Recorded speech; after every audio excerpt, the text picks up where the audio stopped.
गोटे नुआ भिडियो समस्त स्वागत। यह भिडियो आम ओटीटी एग्जाम 2025 किसी पेडागोजी क्वेश्चन देखा। तो जो टीचर मैंने स्पेशल ओटीटी प्रिपेयर होती से ओटीटी क्वालिफाई करने आशायी अच्छी तो आम किसी सिलेक्टिव क्वेश्चन नहीं आसे। तो से क्वेश्चन गुड़िक देखा और तार आंसर कौन हम डिस्कसन करवा। तो प्रथम प्रश्न हूँ क्यों शिक्षादान शिक्षण पद्धति अन्य तीनोटी ठारू भिन्न। देखिए आलोचना, वर्णना, व्याख्यान तापर पर्यवेक्षण। तेरे ये जो चारोटी अच्छी से अलग कौटा आम कह जदि आम देखा आलोचना आलोचना तापर वर्णना तापर व्याख्यान ये तीनोटी कार्य शिक्षकों द्वारा डायरेक्ट आम कह शिक्षक केन्द्रिक शिक्षादान पद्धति। किंतु पर्यवेक्षण जो थी कि आमर पर्यवेक्षण शिक्षार्थी एवं शिक्षकों उभयंकर अंशदान रही जो थी कि शिक्षार्थी अधिक एक्टिव रही। तो तेणु ये चारोटी मध्य ऑप्शन डी अधिक अलग तेणु ऑप्शन डी हो राइट आंसर। यहाँ 2 नंबर श्रेणीगृह रे पढ़ाइबा समय शिक्षकों को निम्नलिखित कार्य करने को होता है। नूतन ज्ञान प्रदान करने कार्य, ना मूल्यांकन, ना पूर्व ज्ञान परीक्षा, ना प्रसंग उपनीतकरण। श्रेणीगृह रे पढ़ाइबा समय शिक्षकों को निम्नलिखित कार्य करने को होता है। तो ये चार्टा मध्य तेज आम जब देखा कौन कही एगुड़िक क्यों क्रम से कौटा आग कौटा सेकेंड एमती आम देखा। तो श्रेणीगृह में पढ़ाइबा बेलू आमको कौन करने पड़ो प्रथम कौन करने पड़ो आम देखा। तो आम प्रथम गला बेलू कौन कर धर जो गोटे नुआ क्लास को गले फास्ट आम से क्लास को आगु केवे जाना प्रथम पशिले प्रथम सक्रियात्मक कार्य गोटे कर एक्टिविटी एथिरे किंतु सक्रियात्मक कार्य नहीं। तापर कौन करवा आम धर जो पिला जग पढ़ेगा धर जो आम अंक जग पढ़ार अच्छी तो से आमको कौन करने पड़ो ना से प्रकृत में संख्या शिखी कि ना 1 2 शिखी कि ना संख्यार धारणा पाई कि ना से कौन करवा ना प्रसंग में उपनीत होगा पूर्व जो सक्रियात्मक कार्य करवा से पूर्व ज्ञान परीक्षा करवा। प्रथम 1 नंबर आम पूर्व ज्ञान परीक्षा कले तापर जी टॉपिक को जी टॉपिक आम प्रसंग में उपनीत होगा कथबार्ता मध्यम कि किसी एक्टिविटी मध्यम से टॉपिक पाक पहुँची गले 2 नंबर। तापर आम नूतन ज्ञान प्रदान करवा तापर आम नूतन ज्ञान प्रदान करवा 3 नंबर। तापर जाकि आम मूल्यांकन करवा। तेरे third I IV first I double I तेरे third I IV first I double I कौटा ना option C A option C हो राइट आंसर। यहाँ 3 नंबर केउंठी मूल्यांकन एक उदाहरण।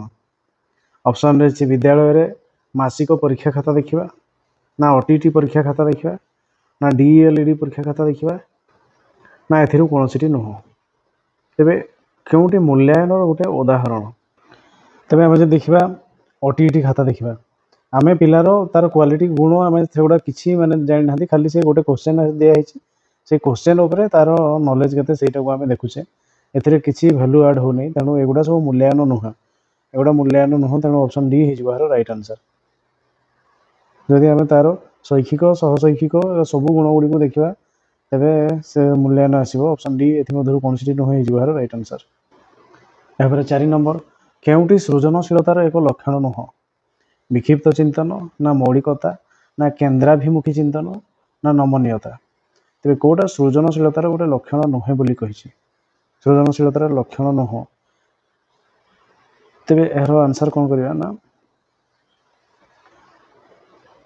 विक्षिप्त चिंतन डाइभर्जेंट थिंकिंग जोटा कि माने चिंता प्रखर चिंताधारा दरकार तार देखा ओरिजिनालिटी मौलिकता माने सी जमी चिंता करुँची चिंता शक्ति माने करवा आम संभव नुह मैंने तार पर्सनालीटी गोटे मौलिकता रोचे ओरिजिनालिटी जमीक से भाया चिंताधारा आम भी करवा कष्ट तेणु सृजनशील लक्षण सी हे।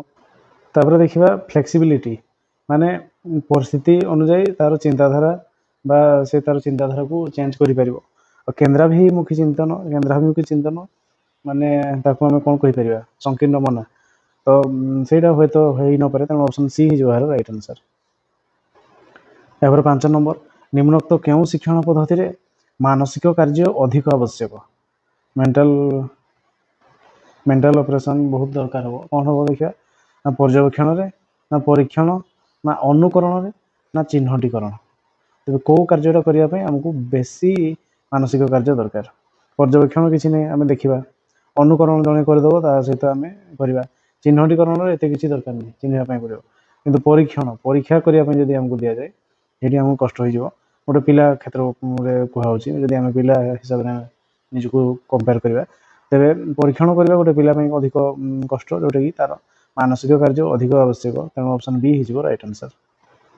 यापर 6 नंबर केउटी उत्तम परीक्षण एक लक्षण नुहे गोटा परीक्षण लक्षण नुहे कही विश्वसनीयता ना वैधता ना व्यक्तिनिष्ठता ना उपादेयता तेरे यार आंसर कौन हम कहना ना विश्वसनीयता गोटे परीक्षण तार विश्वसनीयता रहा दरकार वैलिडिटी वैधता भी रहा दरकार तार उपादेयता यूजेबिलिटी भी रहा दरकार किंतु सब्जेक्ट कि व्यक्तिनिष्ठता व्यक्ति अनुसार से भेरी कर सी नुह तेणु ऑप्शन सी हो राइट आंसर।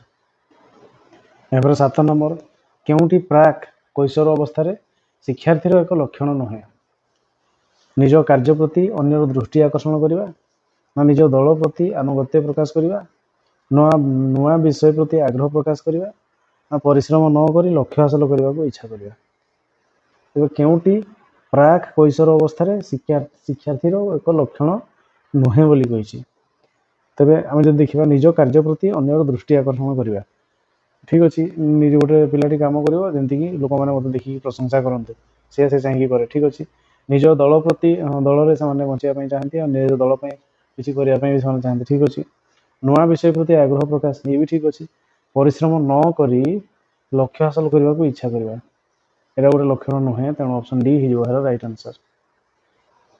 यापर 8 नंबर स्पियरमैन मतरे बुद्धिर दुईटी उत्पादक अच्छी यथा साधारण उत्पादक जी और स्वतंत्र उत्पादक एस निम्नोक्त क्यों भेन चित्र द्वारा यह प्रकाश कर तेज बुद्धिर दुईटी उत्पादक गोटे हूँ साधारण उत्पादक आ गोटे हूँ स्वतंत्र उत्पादक तेज आम कौटा को करवा जदि बुद्धि तेज जदि बुद्धि कथा कहवा जदि गोटे हूँ साधारण उत्पादक गोटे स्वतंत्र उत्पादक तेज यही भेन चित्र दुईटा देखा ना कौन ना साधारण उत्पादक और स्वतंत्र उत्पादक मध्य किसी भी संपर्क ना मैंने से दुईटा अलग अलग जिनस कहुई ये देखाई साधारण उत्पादक और स्वतंत्र उत्पादक मध्य किसी संपर्क रही उभयर किसी संपर्क रही यही चित्र में कही साधारण उत्पादक हूँ विशाल आउ स्वतंत्र उत्पादक हूँ विशाल और साधारण उत्पादक ता मध्य रही माने साधारण उत्पादक जहाँ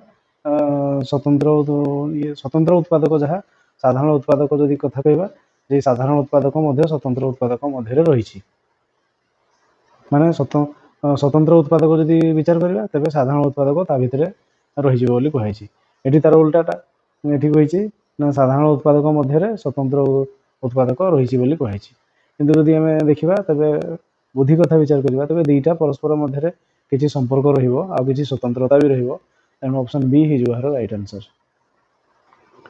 यापर 9 नंबर सुरेश और रमेश को गोटे सारणीभुक्त प्राप्तांकर माध्यमान संक्षिप्त प्रणाली निर्णय करने को कहगला सुरेश सर्वनिम्न संभाग आनुमानिक माध्यमान और रमेश सर्वोच्च संभाग आनुमानिक माध्यमान नेले उभय निर्णय कर माध्यमान कि पार्थक्य देखा तेज सुरेश और रमेश को गोटे सारणीभुक्त प्राप्तांकर माध्यमान निर्णय संक्षिप्त प्रणाली निर्णय करने को कहगला संक्षिप्त प्रणाली माने आम जो धरा जो करवा जे कौन थी ना 10 15 20 एमती अच्छी जदि आम कौन करवा ना संक्षिप्त प्रणाली ना तेज आम कौन करते 15 को आरंभ बिंदु नहीं था 15 को आरंभ बिंदु जब नहीं था तेज ये होता के ना ये होता -5 ये 0 ये होता +5 जदि 15 को नहीं था जड़े नहीं 10 को नहीं आ जड़े नहीं 20 को जब 10 को नहीं थो से 0 ये 5 ये 10 और जी 20 को नहीं थो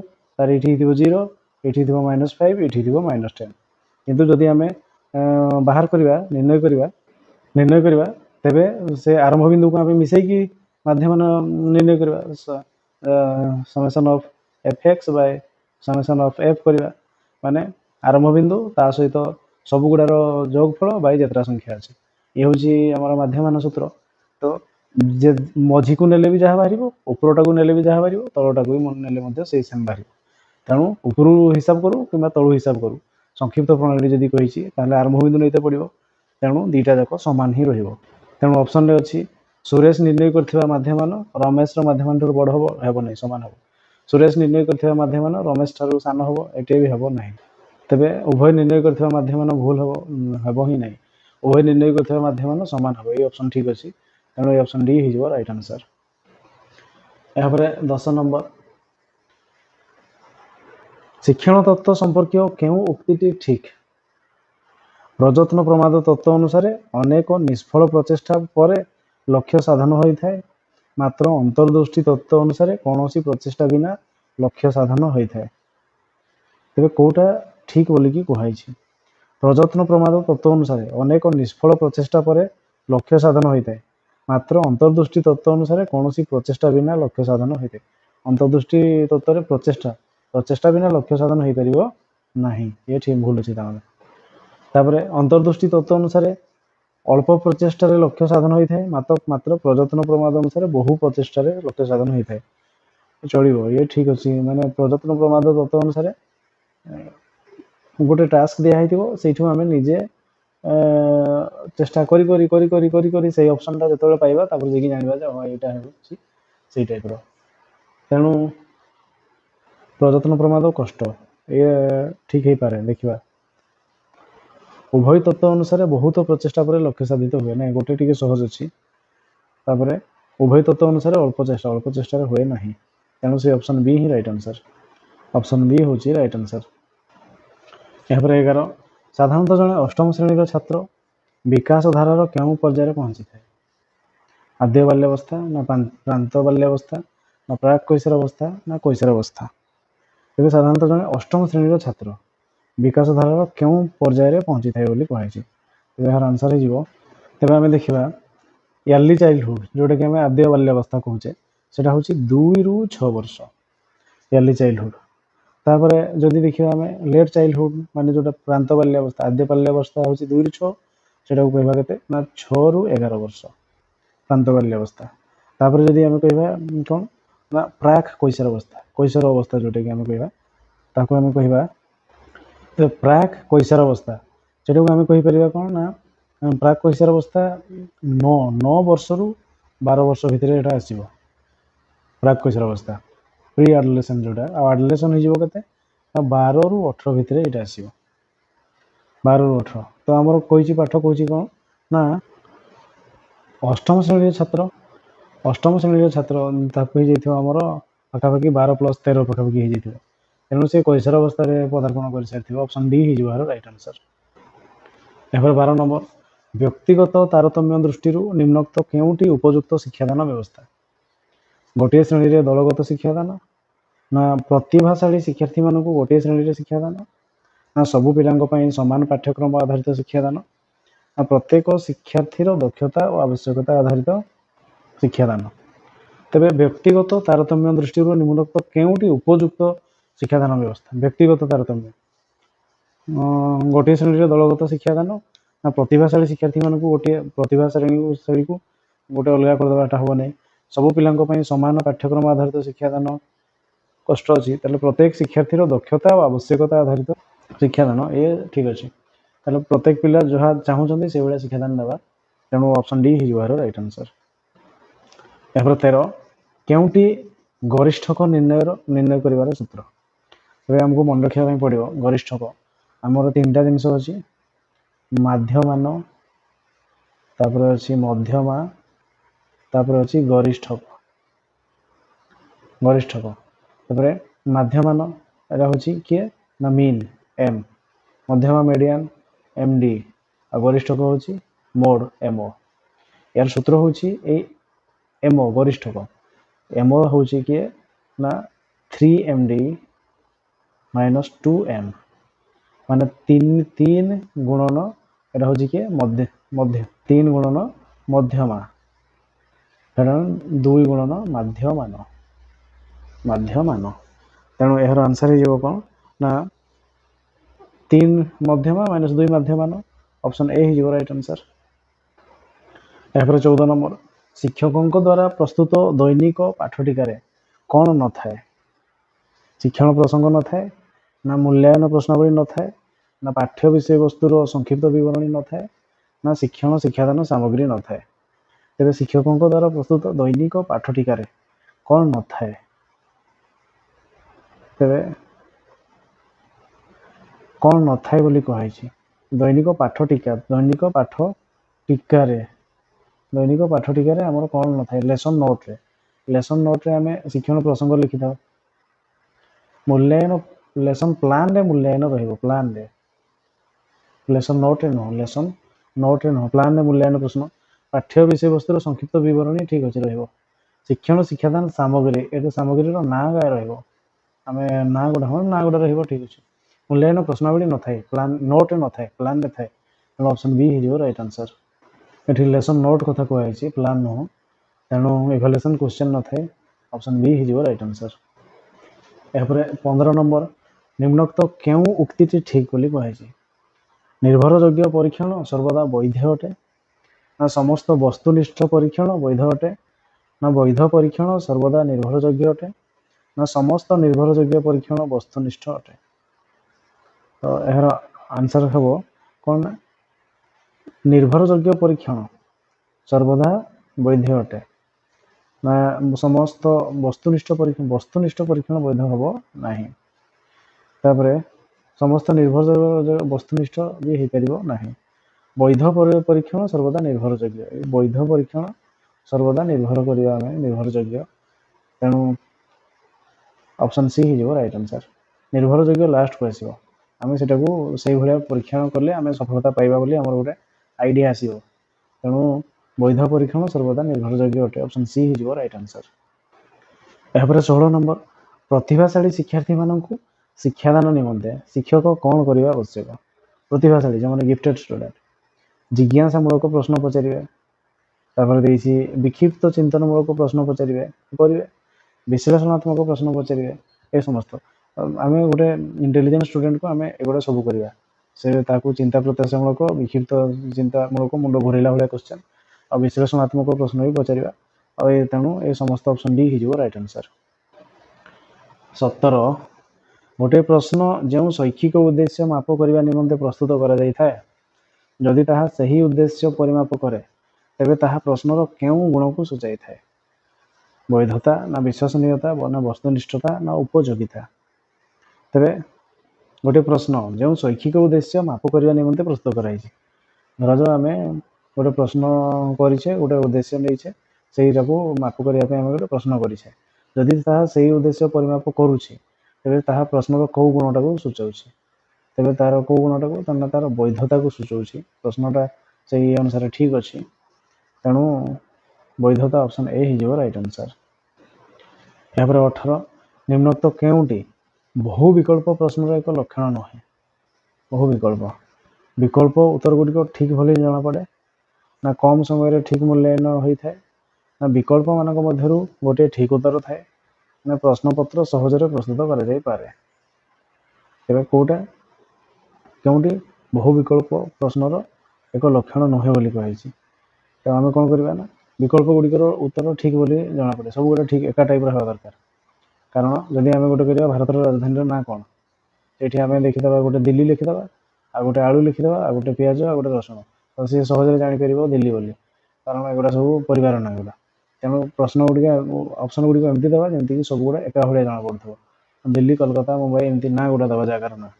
ତାପରେ ଦେଇଛି କମ୍ ସମୟରେ ଠିକ୍ ମୂଲ୍ୟାୟନ, କମ୍ ସମୟରେ ଆମେ ରାଙ୍କିଂ କରିପାରିବା, ଉତ୍ତର ଦେଖିପାରିବା, ପଢ଼ିବା ପାଇଁ ପଡ଼ିବନି। ବିକଳ୍ପ ମଧ୍ୟରୁ ଗୋଟେ ଠିକ୍ ଉତ୍ତର ଥିବ, ଆଉ କିନ୍ତୁ ଆମକୁ ତିଆରି କରିବା ପାଇଁ ସହଜ ହେବ ନାହିଁ, ବହୁତ ଲେଖିବା ପାଇଁ ପଡ଼ିବ, ଚିନ୍ତା କରିବା ପାଇଁ ପଡ଼ିବ। ତେଣୁ ଅପସନ୍ ଡି ହେଇଯିବ ଏହାର ରାଇଟ୍ ଆନ୍ସର୍। 19 ନମ୍ବର, ବିଦ୍ୟାଳୟ କାର୍ଯ୍ୟନିର୍ଘଣ୍ଟ ପ୍ରସ୍ତୁତିର ମୁଖ୍ୟ ଉଦ୍ଦେଶ୍ୟ କ'ଣ? ଦୈନିକ କାର୍ଯ୍ୟ ସମୟକୁ ପିରିୟଡ଼ରେ ବଣ୍ଟନ, ନା ଶିକ୍ଷାଦାନ ନିମନ୍ତେ ଶିକ୍ଷକମାନଙ୍କ ମଧ୍ୟରେ ବିଷୟ ବଣ୍ଟନ, ନା ବିଭିନ୍ନ ପିରିୟଡ଼ ପାଇଁ ଭିନ୍ନ ଭିନ୍ନ ବିଷୟ ବଣ୍ଟନ, ନା ଏ ସମସ୍ତ? ତେବେ କାର୍ଯ୍ୟନିର୍ଘଣ୍ଟ ପ୍ରସ୍ତୁତର ମୁଖ୍ୟ ଉଦ୍ଦେଶ୍ୟ କ'ଣ କହିଛି? ଯଦି ଆମେ ଦେଖିବା କ'ଣ ନା କାର୍ଯ୍ୟନିର୍ଘଣ୍ଟ ଆମେ ପିରିୟଡ଼ ବାଣ୍ଟା ହେବ ଆମର ଶିକ୍ଷକମାନଙ୍କ ମଧ୍ୟରେ। ଦୈନିକ କାର୍ଯ୍ୟ ସମୟକୁ ପିରିୟଡ଼ରେ ବଣ୍ଟନ କରିବା, ଠିକ୍ ଅଛି। ଶିକ୍ଷାଦାନ ନିମନ୍ତେ ଶିକ୍ଷକ ମଧ୍ୟରେ ବିଷୟ ବି ବାଣ୍ଟିବା, ବିଭିନ୍ନ ପିରିୟଡ଼ ପାଇଁ ଭିନ୍ନ ଭିନ୍ନ ବିଷୟ ବି ବାଣ୍ଟିବା। ତେଣୁ ଏ ସମସ୍ତ ଅପସନ୍ ଡି ହେଇଯିବାର ରାଇଟ୍ ଆନ୍ସର୍। एवरे 20 नंबर केउं शिक्षण तत्व सहित कहलर संपर्कित प्रयत्न प्रमाद ना अंतर्दृष्टि ना यांत्रिक अनुबंध ना सापेक्ष प्रतिवर्त तेज यार आंसर हो से अंतर्दृष्टि शिक्षण तत्व सहित कहलर संपर्कित ऑप्शन बी राइट आंसर। यापर 21 केउंटी भाग विभक्त होई नथिबा तथ्यावलीर माध्यमान निर्णय सूत्र तो भाग विभक्त होई नथिबा माध्यमान माने होची हाराहारी माने सब गुडा मिसै दबा जतरा संख्या अछि हरण कर दबा तो से कोन हिजो ना summation of x by n sigma x by n option A हिजो राइट आंसर।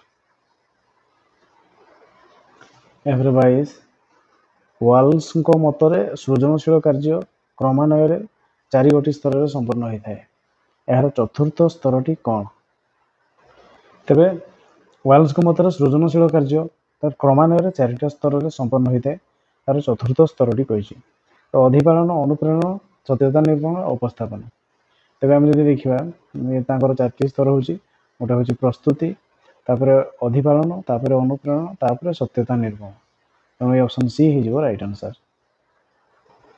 यापर 23 गोटे परीक्षण रु जना जाय जे विभिन्न जमज संतान मानकर बुद्ध्यांकर सह संपर्क 0.85 मात्र भिन्न जमज संतान मानकर क्षेत्र रे यह 0.70 एही परीक्षण रु व्यक्तिगत तारतम्यर कारण कौन बोली जना जाउछि व्यक्तिगत तारतम्य वंशानुगुण द्वारा प्रभावित ना व्यक्तिगत तारतम्य परिवेश द्वारा प्रभावित ना व्यक्तिगत तारतम्य उभय परिवेश एवं वंशानुगुण द्वारा प्रभावित ना व्यक्तिगत तारतम्य बुद्धि और विकास द्वारा प्रभावित तो पाठ कहूँ गोटे परीक्षण रु जना जाए जे विभिन्न जमज संतान जाड़ मानकर बुद्धियांकर संपर्क बुद्धि माने पाखापाखि एका पाखापाखि रोचे मात्र भिन्न जमज संतान मान क्षेत्र में यह अभिन्न अभिन्न जमज संतान मानकर एति रोचे भिन्न होला बेलू चेंज होची तेणु ताहा कौन हम ना व्यक्तिगत तारतम्य वंशगुण द्वारा प्रभावित व्यक्तिगत तारतम्य वंशानुगुण द्वारा प्रभावित होता है ऑप्शन ए हिजो राइट आंसर। 24 निम्नोक्त केउं शिक्षण नियम दत्त गृह कार्य संपादन सह संपर्कित प्रस्तुति ना अनुशीलन ना अनुबंध ना फलाफल तेरे को कार्यटा हमर गृह कार्य प्रस्तुति ना अनुशीलन ना अनुबंध ना फलाफल गृह कार्य गुडी एक्सरसाइज और अनुशीलन ऑप्शन बी हिजो राइट आंसर। यापर 25 केउंटी कृति परीक्षण प्रस्तुतिर ठीक क्रम शिक्षण लक्ष्य निर्धारण विषय वस्तु चयन ब्लूप्रिंट प्रस्तुति और प्रश्नपत्र लिखण ना ब्लूप्रिंट प्रस्तुति शिक्षण लक्ष्य निर्धारण विषय वस्तु चयन और प्रश्नपत्र लिखन ना विषय वस्तु चयन तापर शिक्षण लक्ष्य निर्णयन तापर ब्लूप्रिंट प्रस्तुति तापर प्रश्नपत्र लिखन ना शिक्षण लक्ष्य निर्धारण ना ब्लूप्रिंट प्रस्तुति ना विषय वस्तु चयन ना प्रश्नपत्र लिखन तो प्रथम कौन कर विषय को विषय परीक्षा हम तापर लक्ष्य कौन तापर ब्लूप्रिंट तापर प्रश्न ऑप्शन सी हिजो राइट आंसर। यापर 26 गोटे श्रेणीर शिक्षार्थी मानक गणित रे परीक्षा करागला प्राप्तांक गुड़िकर मध्यमा और माध्यमान निर्णय करिवारु देखागला जे माध्यमान मध्यमा ठारो यथेष्ट अधिक एथिरु केउं सिद्धांत निया जाय परिबो तो कोन इछि ना प्राप्तांक गुड़िकर मध्यमा और माध्यमान निर्णय करिवारु देखागला जे माध्यमानटा मध्यमा ठारो यथेष्ट अधिक मध्यमा ठारो यथेष्ट अधिक तो मध्यमाटा कौन होता है ना मध्यमाटा होता है कौन ना गोटे जदि विभिन्न संख्या अच्छी मध्यमाटा मझी संख्याटा नि है तो मझी संख्या नि है आउ माध्यमान होता है हाराहारी माने सब गुड़ा मिसेकी बाय से संख्या कराई थाए तो मझी संख्यार कौन करागला ना यथेष्ट अधिक मध्यमा ठारू ये जो माध्यमानटा बहुत अधिक ता माने कौन होइछि ना एगुड़े टी कम थे मझी पर्यंत तापर अधिक पिला गुड़ा अधिक अधिक प्राप्तांक पाई पिला मान संख्या अधिक थी तो सीठी आम कौन कर ऑप्शन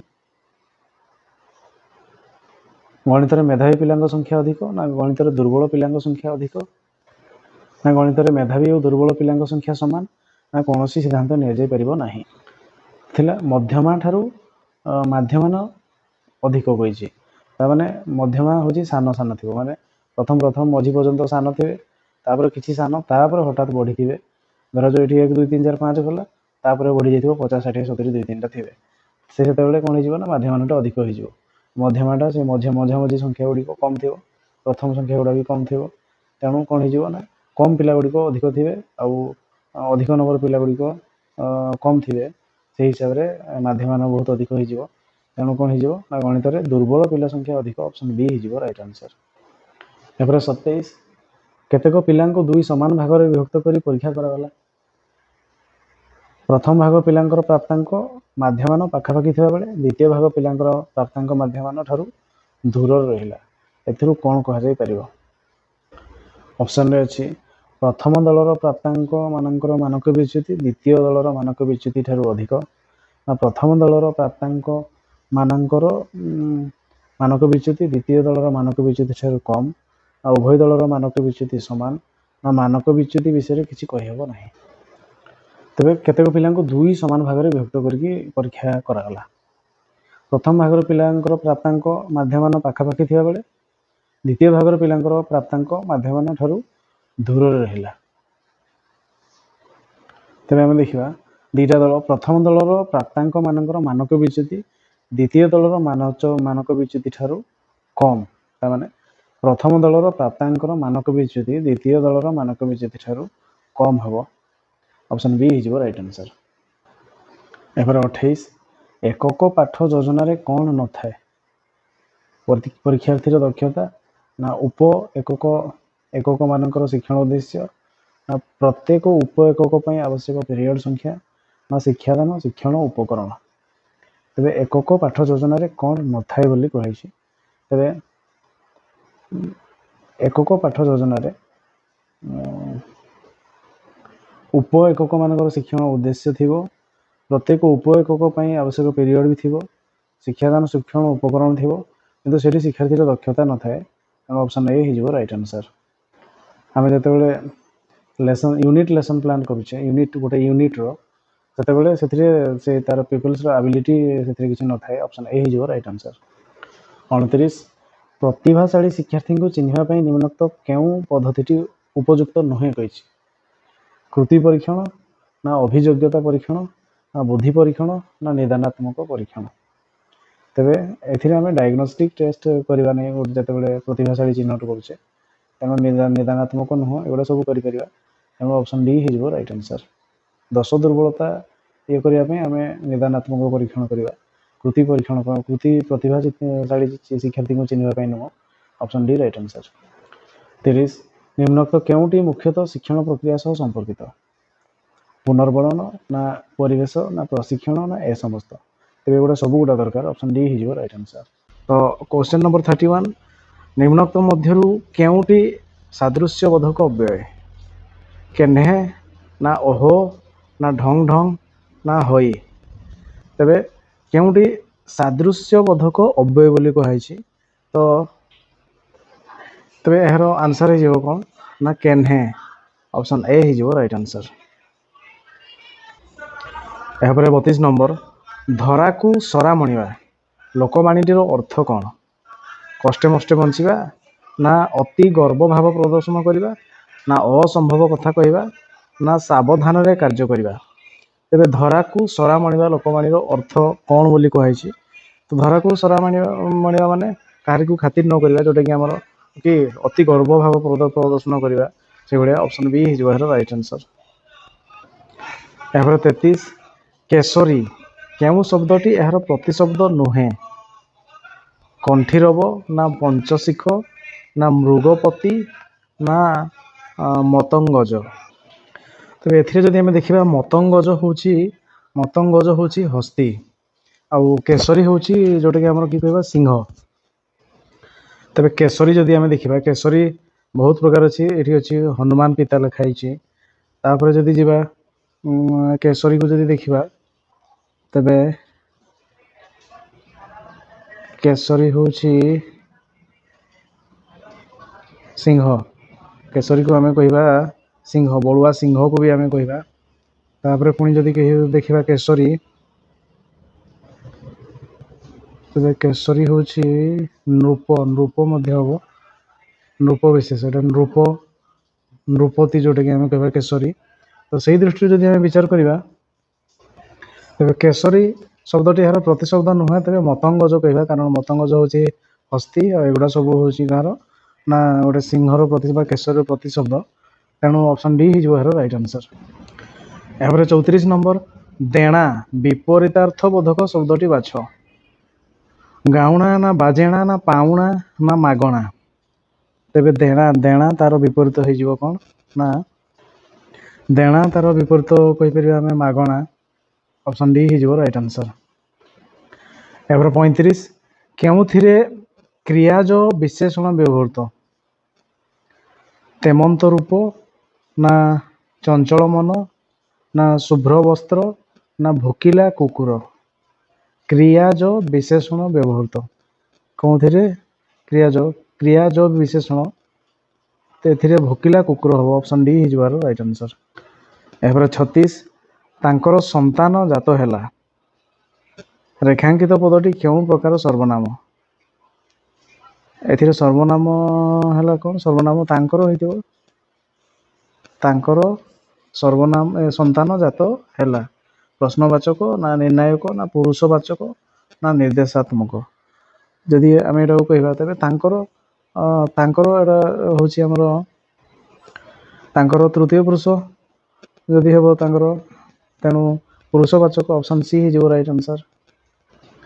37 नंबर क्यों वाक्यटी असमापिका क्रियार व्यवहार करा जायछि गजपति पुरुषोत्तम देव कांची विजय करी बहु धनरत्न धरी उत्कल प्रत्यावर्तन कले असमापिका क्रिया कौथिरे अछि बोली कहाइछि करा जायछि कांची विजय करी बहु धनरत्न धरी उत्कल प्रत्यावर्तन कले साहित्य क्षेत्र में विशेष अवदान पाई ज्ञानपीठ पुरस्कार दिया जाए तापर से द्रुत बेगर चली पारती मात्र दौड़ी पारती नहीं बुढ़ीमा पिला गपटे कहले एथिरे आम देखा कार्यगुड़िक गप बुढ़ीमा ये कार्य नहीं पिला भी नहीं गपटे भी कार्य नहीं कहले कमटा सरी जाइए से द्रुत बेगर चली पारती कमटा सरी जाइए दौड़ी पारती कम भी सरी जाइए साहित्य क्षेत्र में विशेष अवदान पाई क्रिया ही नहीं ज्ञानपीठ पुरस्कार दिया जाए ये भी कार्य सरी किंतु गजपति पुरुषोत्तम कांची विजय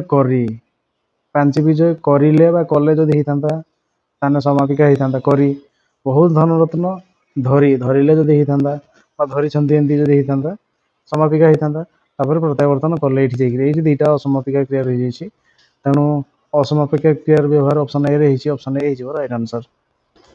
38 नंबर तद्धितांत शब्द क्या कहुए तद्धित कृदंत नुहे तद्धित शब्द सह विभक्ति जोग हेले ना शब्द सह प्रत्यय जोग हेले ना धातु सह प्रत्यय जोग हेले ना धातु पूर्वर प्रत्यय जोग हेले तद्धित शब्द क्या कहवा तेज तद्धित शब्द शब्द सहित जदि प्रत्यय जोग करवा शब्द सहित तेज ताहा तीर्धत शब्द हम तीर्धत तेणु ऑप्शन बी हो राइट आंसर।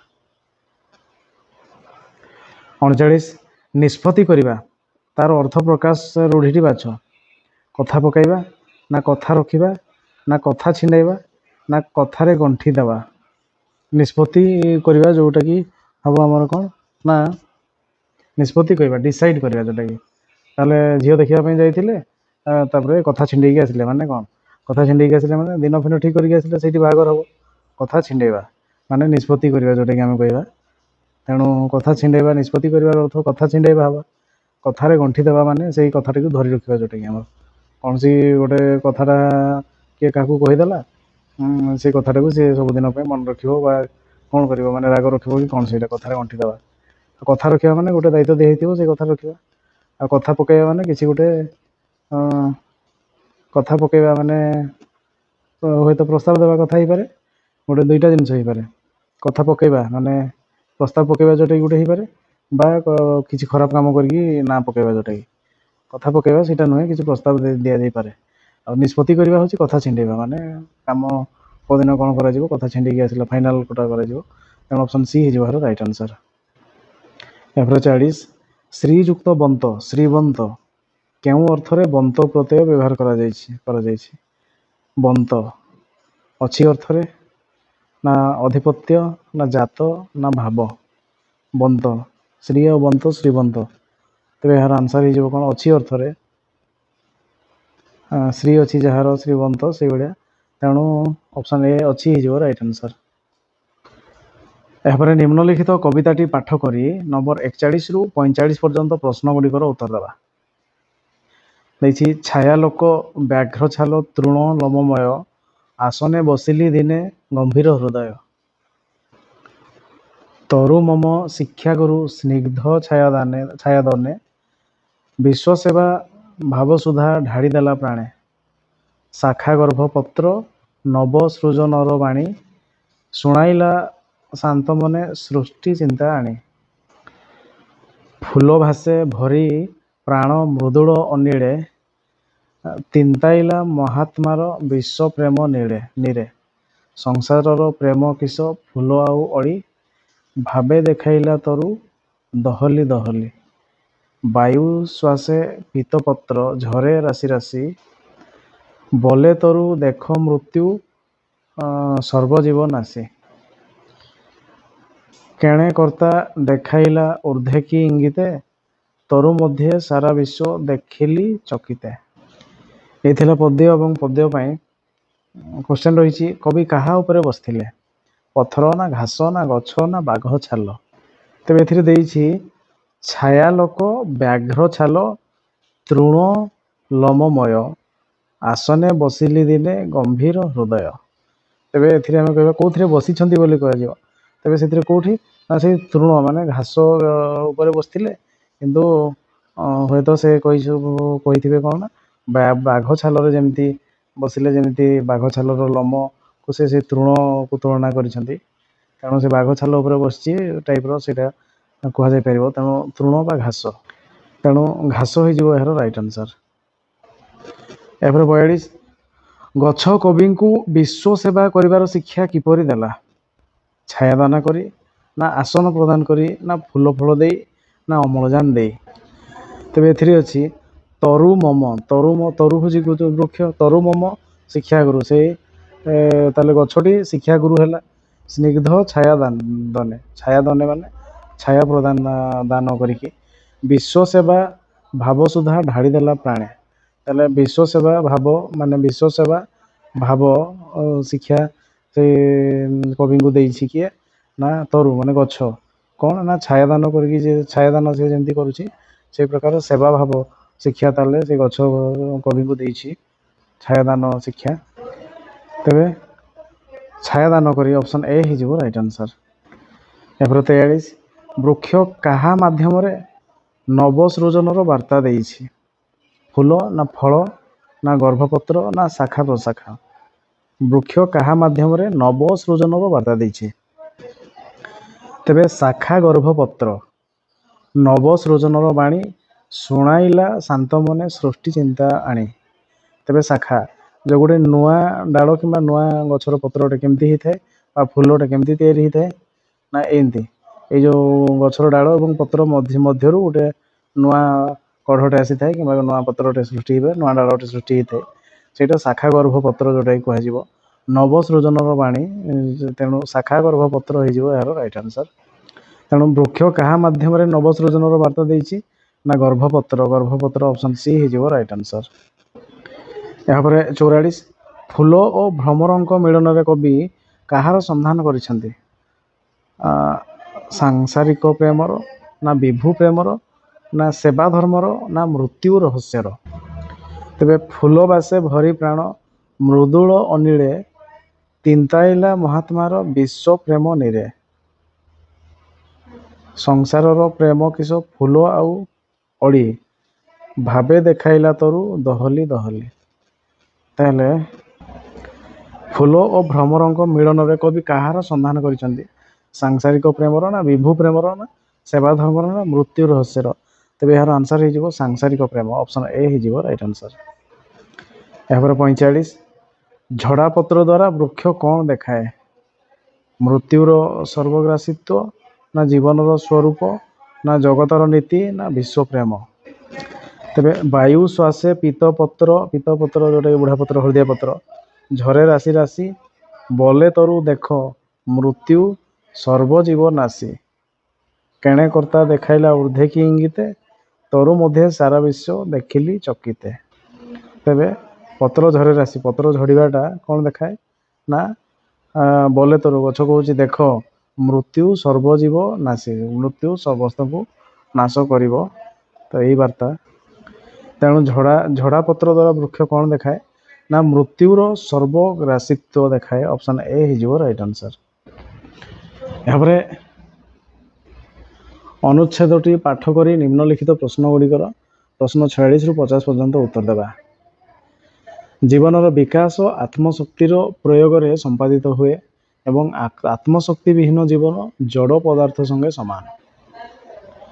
ପୃଥିବୀର ବିଜ୍ଞ ବ୍ୟକ୍ତିମାନଙ୍କ ମତରେ ଆତ୍ମଶକ୍ତି ରୂପକ ଭିତ୍ତି ପ୍ରସ୍ତର ଉପରେ ଦଣ୍ଡାୟମାନ ନ ହେବା ପର୍ଯ୍ୟନ୍ତ ଜୀବନର ମହାତ୍ମ୍ୟ କେବେ ହେଁ ବିକଶିତ ହୋଇପାରିବ ନାହିଁ।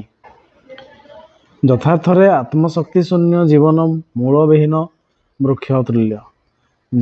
ଯେ ଯେଉଁ ଦିଗରେ ମହତ୍ ହୁଅନ୍ତୁ ତାଙ୍କର ଜୀବନର କର୍ମମୟତା ଓ ସଫଳତା ଏହି ଆତ୍ମନିର୍ଭରଶୀଳତା ଉପରେ ନିର୍ଭର କରେ। ବିକାଶ ହେଉଛି ଜୀବନର ଧର୍ମ, ତେଣୁ ଶକ୍ତିର ବିକାଶ ଓ ପ୍ରୟୋଗ ଜୀବନ କ୍ଷେତ୍ରରେ ଅନିବାର୍ଯ୍ୟ। ଅନ୍ତର୍ନିହିତ ଶକ୍ତି ପ୍ରୟୋଗ କରି ନିଜର ବିକାଶ ବା ଅଭିବୃଦ୍ଧି ସମ୍ପାଦନ କରିବା ଜୀବନର ଗୋଟିଏ ଅପରିହାର୍ଯ୍ୟ ପ୍ରକୃତି। ନିର୍ଜୀବ ଜଡ଼ ମୂର୍ତ୍ତିର ଗର୍ଭରେ ଉତ୍କୃଷ୍ଟ ଖାଦ୍ୟଦ୍ରବ୍ୟ ପରିପୂରଣ କଲେ ସୁଦ୍ଧା ତାହା ଜଡ଼ ମୂର୍ତ୍ତିର ବିକାଶ ସାଧନ ନ କରି ସେହିପରି ପଡ଼ି ରହିଥାଏ। ମାତ୍ର ସଜୀବ ବସ୍ତୁ ସ୍ୱୟଂ ଖାଦ୍ୟ ଗ୍ରହଣ କରି ଅଭ୍ୟନ୍ତରୀଣ ଶକ୍ତି ବଳରେ ତାହାକୁ ସିଓ ଶରୀରର ରକ୍ତରେ ପରିଣତ କରିପାରେ। ଏହିଠାରେ ହିଁ ନିର୍ଜୀବ ବସ୍ତୁ ଓ ସଜୀବ ବସ୍ତୁ ମଧ୍ୟରେ ପାର୍ଥକ୍ୟର ସୂଚନା ପରିଲକ୍ଷିତ ହୋଇଥାଏ। ଗୋଟିଏ ଆତ୍ମଶକ୍ତି ପ୍ରୟୋଗରେ ଏକାବେଳକେ ଅକ୍ଷମ ଓ ଅନ୍ୟଟି ତାହା କରିବାର ସମ୍ପୂର୍ଣ୍ଣ କ୍ଷମ ଅଟେ। ପାଠଶାଳାର ଶିକ୍ଷକଙ୍କ ଠାରୁ ଆରମ୍ଭ କରି ପିତା, ମାତା, ବନ୍ଧୁ, ସ୍ୱଜନ ପର୍ଯ୍ୟନ୍ତ ସମସ୍ତେ ସ୍ୱୀକାର କରିବେ ଯେ ଆତ୍ମଶକ୍ତିର ପ୍ରୟୋଗ ହିଁ ଜୀବନର ମେରୁଦଣ୍ଡ। ପୃଥିବୀର ମହାତ୍ମାମାନଙ୍କର ଜୀବନ ରଚିତ ପାଠ କଲେ ଜଣାଯାଏ ସେମାନଙ୍କର ଅନ୍ୟକୁ ଅନୁପ୍ରାଣିତ କଲା ଭଳି ବ୍ୟକ୍ତିତ୍ୱ ମୂଳରେ ଏହି ଆତ୍ମଶକ୍ତି ରୂପୀ ଗୂଢ଼ମନ୍ତ୍ର ରହିଅଛି।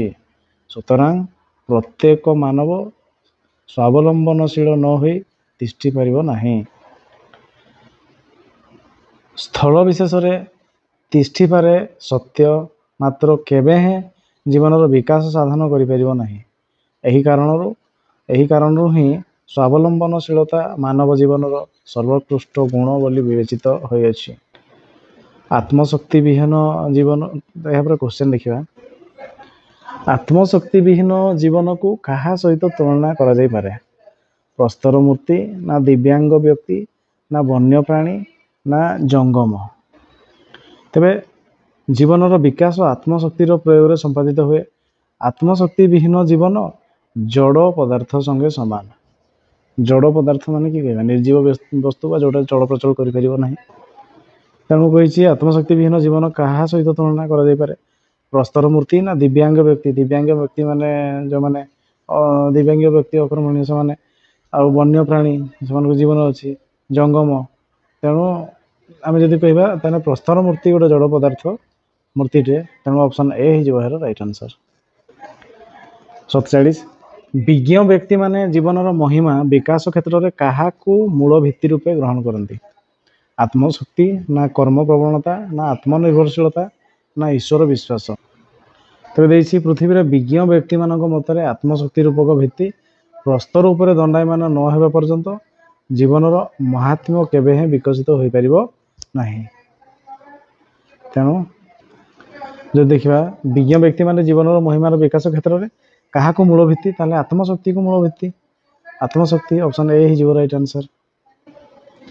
ଏହାପରେ 48 ସଜୀବ ପ୍ରାଣୀ କେଉଁ ଶକ୍ତି ବଳରେ ଖାଦ୍ୟକୁ ରକ୍ତରେ ପରିଣତ କରିପାରେ?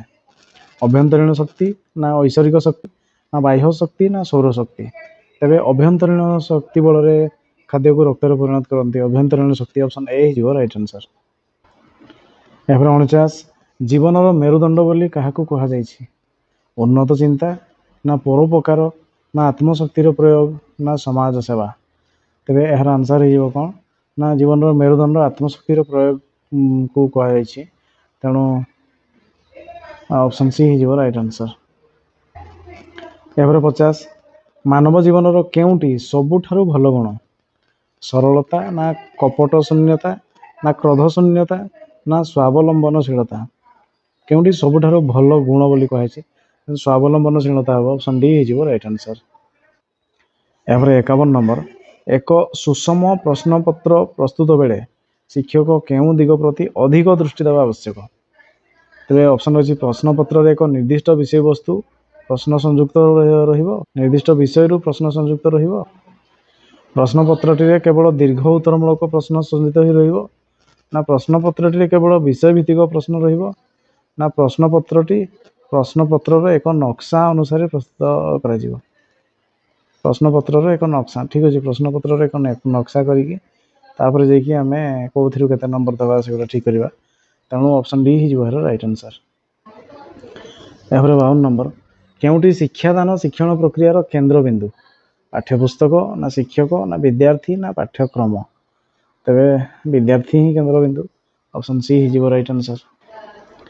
53, ନିମ୍ନୋକ୍ତ କେଉଁଟି ଶିଶୁ ମନରେ ଶିକ୍ଷା ଗ୍ରହଣ କରିବା ପାଇଁ ଆଗ୍ରହ ସୃଷ୍ଟି କରେ ନାହିଁ? ଶିକ୍ଷକ କୈନ୍ଦ୍ରିକ ପନ୍ଥା ନା ଶିକ୍ଷାର୍ଥୀ କୈନ୍ଦ୍ରିକ ପନ୍ଥା ନା ପ୍ରକ୍ରିୟା ଭିତ୍ତିକ ପନ୍ଥା ନା କାର୍ଯ୍ୟ ଭିତ୍ତିକ ପନ୍ଥା? କେଉଁଟା ଶିଶୁ ଆଗ୍ରହ ସୃଷ୍ଟି କରିବ ନାହିଁ ବୋଲି କୁହାଯାଇଛି? ତ ଏହାର ଆନ୍ସର୍ ହେଇଯିବ କ'ଣ ନା ଶିକ୍ଷକ କୈନ୍ଦ୍ରିକ ପନ୍ଥା। ଟିଚର ସେଣ୍ଟରର ଯେଉଁଟା ଆମର ରହିଛି ଶିକ୍ଷକ କେନ୍ଦ୍ରବିନ୍ଦୁ, ପିଲାମାନେ ଖାଲି ବସିବେ ଶୁଣିବେ ଲେଖିବେ, କାରଣ ସେଇଠି ପିଲାମାନଙ୍କର ଆଗ୍ରହ ହେବ ନାହିଁ। ଶିକ୍ଷକ କେନ୍ଦ୍ରିକ, ଅପସନ୍ ଏ ହେଇଯିବ ରାଇଟ୍ ଆନ୍ସର୍। ଏହାପରେ 54, ବିଦ୍ୟାଳୟରେ ପ୍ରାଚୀର ପତ୍ର ପ୍ରଦର୍ଶନ ଦ୍ୱାରା କି ଉପକାର ସାଧିତ ହୋଇଥାଏ? ପିଲାମାନଙ୍କର ପଠନ ଦକ୍ଷତା ବୃଦ୍ଧି ହୋଇଥାଏ ନା ପିଲାମାନଙ୍କର ଲିଖନ ଦକ୍ଷତା ବୃଦ୍ଧି ହୋଇଥାଏ ନା ପିଲାମାନଙ୍କର ସାମାଜିକ ସମ୍ପର୍କ ବୃଦ୍ଧି ହୋଇଥାଏ ନା ପିଲାମାନଙ୍କର ଉପସ୍ଥାନ ବୃଦ୍ଧି ହୋଇଥାଏ? ପ୍ରାଚୀର ପତ୍ର ମାନେ ଆମେ କାନ୍ଥରେ କିଛି ମାରିବା, ଯେଉଁଟାକି ଆମର ପିଲାମାନଙ୍କର ଦ୍ୱାରା ହେଉ କିମ୍ବା ଆଉ କାହା ଦ୍ୱାରା ହେଉ କିଛି ସୃଜନଶୀଳ ଲେଖା ଯଦି ଆମେ ମାରିବା, ତେବେ ବିଦ୍ୟାଳୟରେ ପ୍ରାଚୀର ପତ୍ର ପ୍ରଦର୍ଶନ ଦ୍ୱାରା ହୋଇନଥାଏ ବୋଲି କହିଛି, ହୋଇନଥାଏ। ପିଲାମାନଙ୍କର ପଠନ ଦକ୍ଷତା ବୃଦ୍ଧି ହେବ। ଆମେ ଯଦି ସେଗୁଡ଼ା ମାରିବା ତେବେ ପିଲାମାନେ ପଢ଼ିବେ। ଲିଖନ ଦକ୍ଷତା ବି ବୃଦ୍ଧି ହେବ, କାରଣ କିଛି ପିଲା ଲେଖିକି ସେଗୁଡ଼ା ସେଠି ଦେବେ। ପିଲାମାନଙ୍କର ସାମାଜିକ ସମ୍ପର୍କ ବୃଦ୍ଧି ହେବ, ଠିକ୍ ଅଛି, ଇଏ ବି ହେଇପାରିବ। ଉପସ୍ଥାନ ବୃଦ୍ଧି ହେବା ସଙ୍ଗେ କିଛି ସମ୍ପର୍କ ନାହିଁ। ତେଣୁ ପ୍ରାଚୀର ପତ୍ର ପ୍ରଦର୍ଶନ ଦ୍ୱାରା କି ଉପକାର ହୋଇନଥାଏ, ଏଇ ଅପସନ୍ ଡିଟା ହେବ ନାହିଁ। ତେଣୁ ଏଇ ଅପସନ୍ ଡି ହେଇଯିବ ରାଇଟ୍ ଆନ୍ସର୍। ଏହାପରେ 55, ନିର୍ଦ୍ଦିଷ୍ଟ ଉତ୍ତରମୂଳକ ପ୍ରଶ୍ନ ତିଆରି କରିବା ପାଇଁ କେଉଁଠି ଉପଯୁକ୍ତ ନୁହଁ? ନିର୍ଦ୍ଦିଷ୍ଟ ଉତ୍ତର ପ୍ରଶ୍ନଗୁଡ଼ିକ ଶୈକ୍ଷିକ ଉଦ୍ଦେଶ୍ୟକୁ ଭିତ୍ତି କରି ପ୍ରସ୍ତୁତ କରାଯିବ ନା ପ୍ରଶ୍ନର ନିର୍ଦ୍ଦେଶ ଗୁଡ଼ିକ ପରିଷ୍କାର ଓ ସରଳ ଭାଷାରେ ଲେଖାଯିବ ନା ପ୍ରଶ୍ନର ଅଯଥା ବାଗାଡ଼ମ୍ବର ନ ରହିବ, ଉତ୍ତରରେ ପ୍ରତ୍ୟେକ ପରୀକ୍ଷାର୍ଥୀଙ୍କ ମତାମତ ଭିନ୍ନ ହେବା। ତେବେ ନିର୍ଦ୍ଦିଷ୍ଟ ଉତ୍ତରମୂଳକ ପ୍ରଶ୍ନ ତିଆରି କରିବା ପାଇଁ କେଉଁଟି ଉପଯୁକ୍ତ ନୁହଁ? ନିର୍ଦ୍ଦିଷ୍ଟ ଉତ୍ତର ମାନେ ଆମେ କହିବା ଭାରତର ରାଜଧାନୀ ଡ୍ୟାସ୍, ନିର୍ଦ୍ଦିଷ୍ଟ ଉତ୍ତର ଆସିବ। ଆଉ ତୁମେ ଆଜି କ'ଣ ଖାଇକି ଆସିଛ, ସେଠି ନିର୍ଦ୍ଦିଷ୍ଟ ଉତ୍ତର ଆସିବ ନାହିଁ। ତେଣୁ ନିର୍ଦ୍ଦିଷ୍ଟ ଉତ୍ତର ପାଇବା ପାଇଁ ପ୍ରଶ୍ନଗୁଡ଼ିକର ଶୈକ୍ଷିକ ଉଦ୍ଦେଶ୍ୟ ରହିବା ଉଚିତ। ପ୍ରଶ୍ନଗୁଡ଼ିକର ନିର୍ଦ୍ଦେଶକ ଗୁଡ଼ିକ ପରିଷ୍କାର ଆଉ ସରଳ ଭାଷାରେ ହେବା ବି ଉଚିତ। ପ୍ରଶ୍ନର ଅଯଥା ବାଗାଡ଼ମ୍ବର ନ ରହିବ ମାନେ ଅଧିକ ମାନେ ଲମ୍ବା ନ କରିବା ଉଚିତ। ପ୍ରଶ୍ନଟି ମାନେ ବେକାରିଆ ଭାଷା ପ୍ରୟୋଗ କରିକି, ଅନନେସେସାରୀ ଭାଷା ପ୍ରୟୋଗ କରିକି ଲଙ୍ଗ କରିବା ଉଚିତ ନୁହଁ। ଡିରେ ଉତ୍ତରରେ ପ୍ରତ୍ୟେକ ପରୀକ୍ଷାର୍ଥୀଙ୍କ ମତ ଭିନ୍ନ। ଏଠି ଯଦି ଆମେ ଅନିର୍ଦ୍ଦିଷ୍ଟ ମୂଳକ ଉତ୍ତର ଚାହିଁଥାନ୍ତେ ତାହେଲେ ଭିନ୍ନ ହେବ, କିମ୍ବା ନିର୍ଦ୍ଦିଷ୍ଟ ଉତ୍ତରରେ ଭିନ୍ନ ହେବାର ଚାନ୍ସ ନାହିଁ।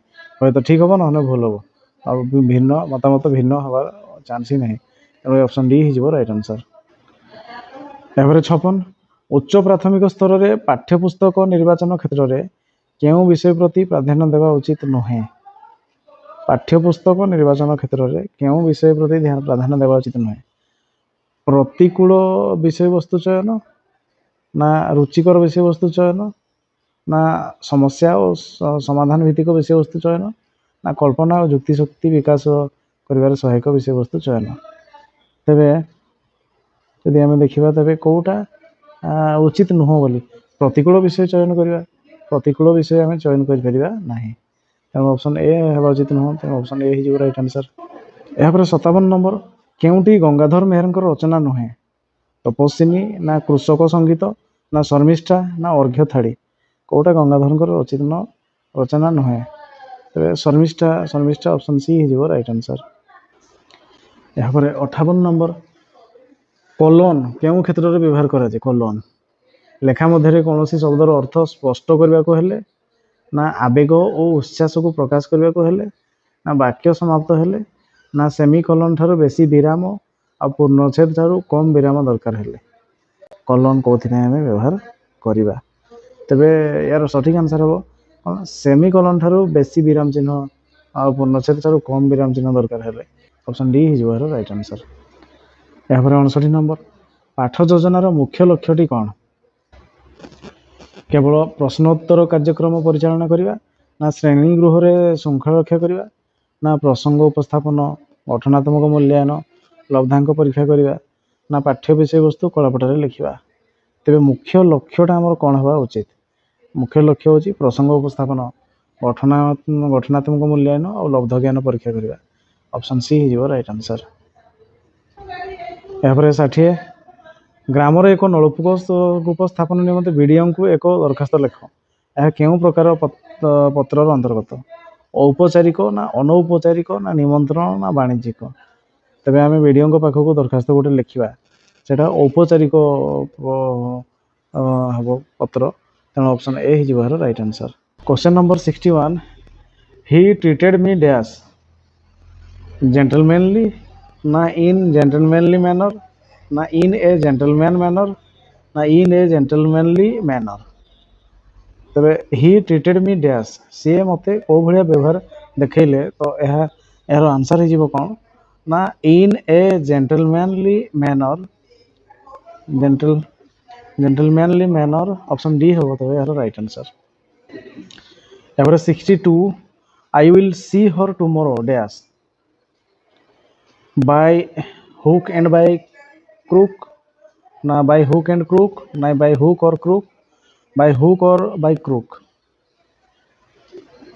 I will see her tomorrow by hook and crook ना कौन हम देखी ना तो I will see her tomorrow मु तांको आसंता काली तबे एठी हमको गोटे वर्ड मन रखिया पड़िबो तांको आसंता काली भेट करी तबे केमिति ना हुक सहित नने क्रूक सहित तो ये ऑप्शन डी हिज यार right answer by hook or by crook option D right answer. 63 Pandit Jawaharlal Nehru dash the discovery of India had written ना इज राइटिंग ना विल राइट ना रोट तो Pandit Jawaharlal Nehru the discovery of India नामक पुस्तक को कौन करते यार आंसर रोट हम से लिखी जोटा कि जवाहरलाल नेहरू वो wrote the discovery of India option D right answer. 64 which of the following sentence is correctly pronounced